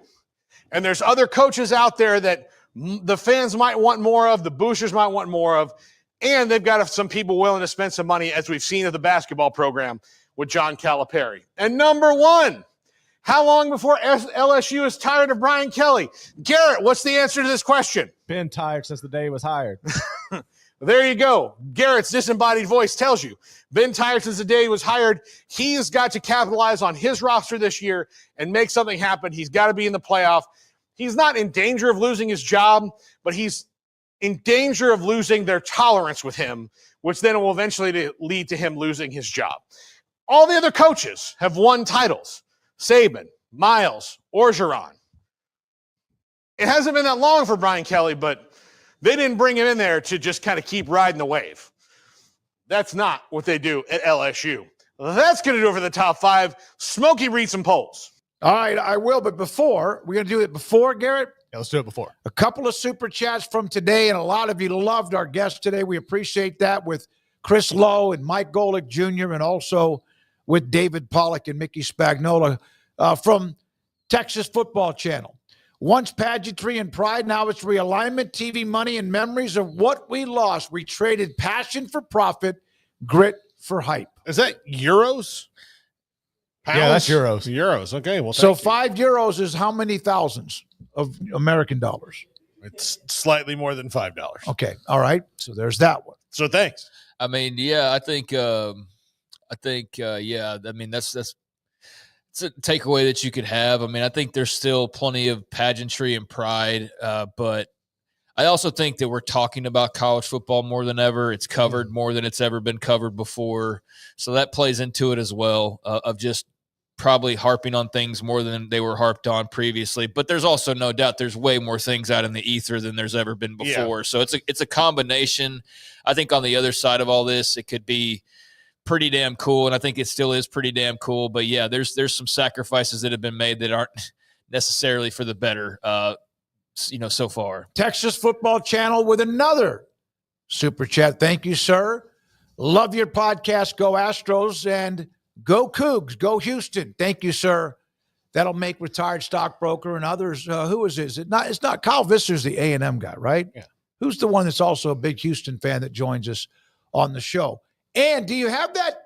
No, we didn't do the legal stuff. We'll do that tomorrow if we even get to it. I would imagine Texas Football Channel is probably excited about Carlos Correa. Yeah, thinking that that's bringing some of the mojo back. Jesus Sanchez, some of the other guys that they got, they loaded up today. He's a hell of a catcher. So did the AL West outside of the A's. No. Yeah, they did. Yeah. Red Sox stay up with the Yankees, and did Detroit stay up with everybody or not? Okay. Don't get me started. The poll results. What's Arch Manning's next move after this season? Entering the draft or staying at Texas? I was with the majority here. I said he'll stay at Texas. Yeah, I think he stays at Texas. I think every single sign points to him staying at Texas as of right now. Now, if he were to go out and win the Heisman Trophy and they win the national title, then I mean, what else is there to do other than do it again, which could be plenty of motivation for him. He doesn't need the money. That's been well documented. He already makes enough of his own. It's not even a family thing. He makes enough of his own. So that doesn't mean he wouldn't make more in the NFL, but I think he stays at Texas based on what we know right now. He also will have the benefit of watching which team, so he doesn't have to do what his uncle did, and try to force anything. Like he'll have the opportunity. See who's to 2-15. Yeah. So, by the way, Texas Football Channel is also from Germany. Watching us from Germany, signing off for the night. Enjoyed the conversation. Go 365 Sports. And Fabian from Germany is throwing up a lot of German lingo, and I'm just worried we're going to get sued by you. I tell you what, man, there's a couple more you join. Might have to take the show on the road for real. In Germany. Let's go to Oktoberfest. We actually have a crowd forming. They might need to go. Let's go to Oktoberfest. Yeah, the real one. Yeah, the real one. Thank you, everybody, for being a part of it. Here's the other poll. Which team is primed for the biggest bounce back after disappointing 2024? Michigan with 41%. The Seminoles clinging to hope, and then Washington, UW, and Air Force. Yeah, that Alabama game to kick it off is going to determine my level of enthusiasm for this season. I mean, they don't have to win it, but they have to look like they belong in the same field, and if they do, then that could be them. Look, I think mathematically it could be them just if they win 5 more games. They've got 7 wins, and that would maybe be the biggest bounce back. But I do think Michigan – whoever the quarterback is, if it's Bryce Underwood or Mikey Keene, if they're better than, the barely quarterbacks they had back there last year, should be able to take a team with a lot of talent pretty far. Washington, to me, is just it's crazy how much they were right there, center focus with the playoff run, and then now not even in the mix at all, or I'm not in the conversation at all. So, that's an intriguing team to me that ought to be better and maybe back in the conversation, but Michigan seems like a pretty solid choice. If you think that Bryce Underwood's really that dude, then that would take them a very long way. So, I could see why that's the favorite there. All right. Thank you, Garrett Ross. Also, Andrew Valade, 2 more polls tomorrow. Thank you, Brandon Rowe, working on 365 Sports tonight, 10:30 tonight on the local CW. And all of you who have been a part of it, watching us on the various ways, including Twitter, which is locked and loaded, along with YouTube and more. For Craig Smoak and for Paul Catalina and our great sponsors, we appreciate. What else? Hit the subscribe button, please. If you have not done that, we found through a survey and data that most of you haven't subscribed to our channel, but we do appreciate you being here, so why not do both? Good night, 365 Sports.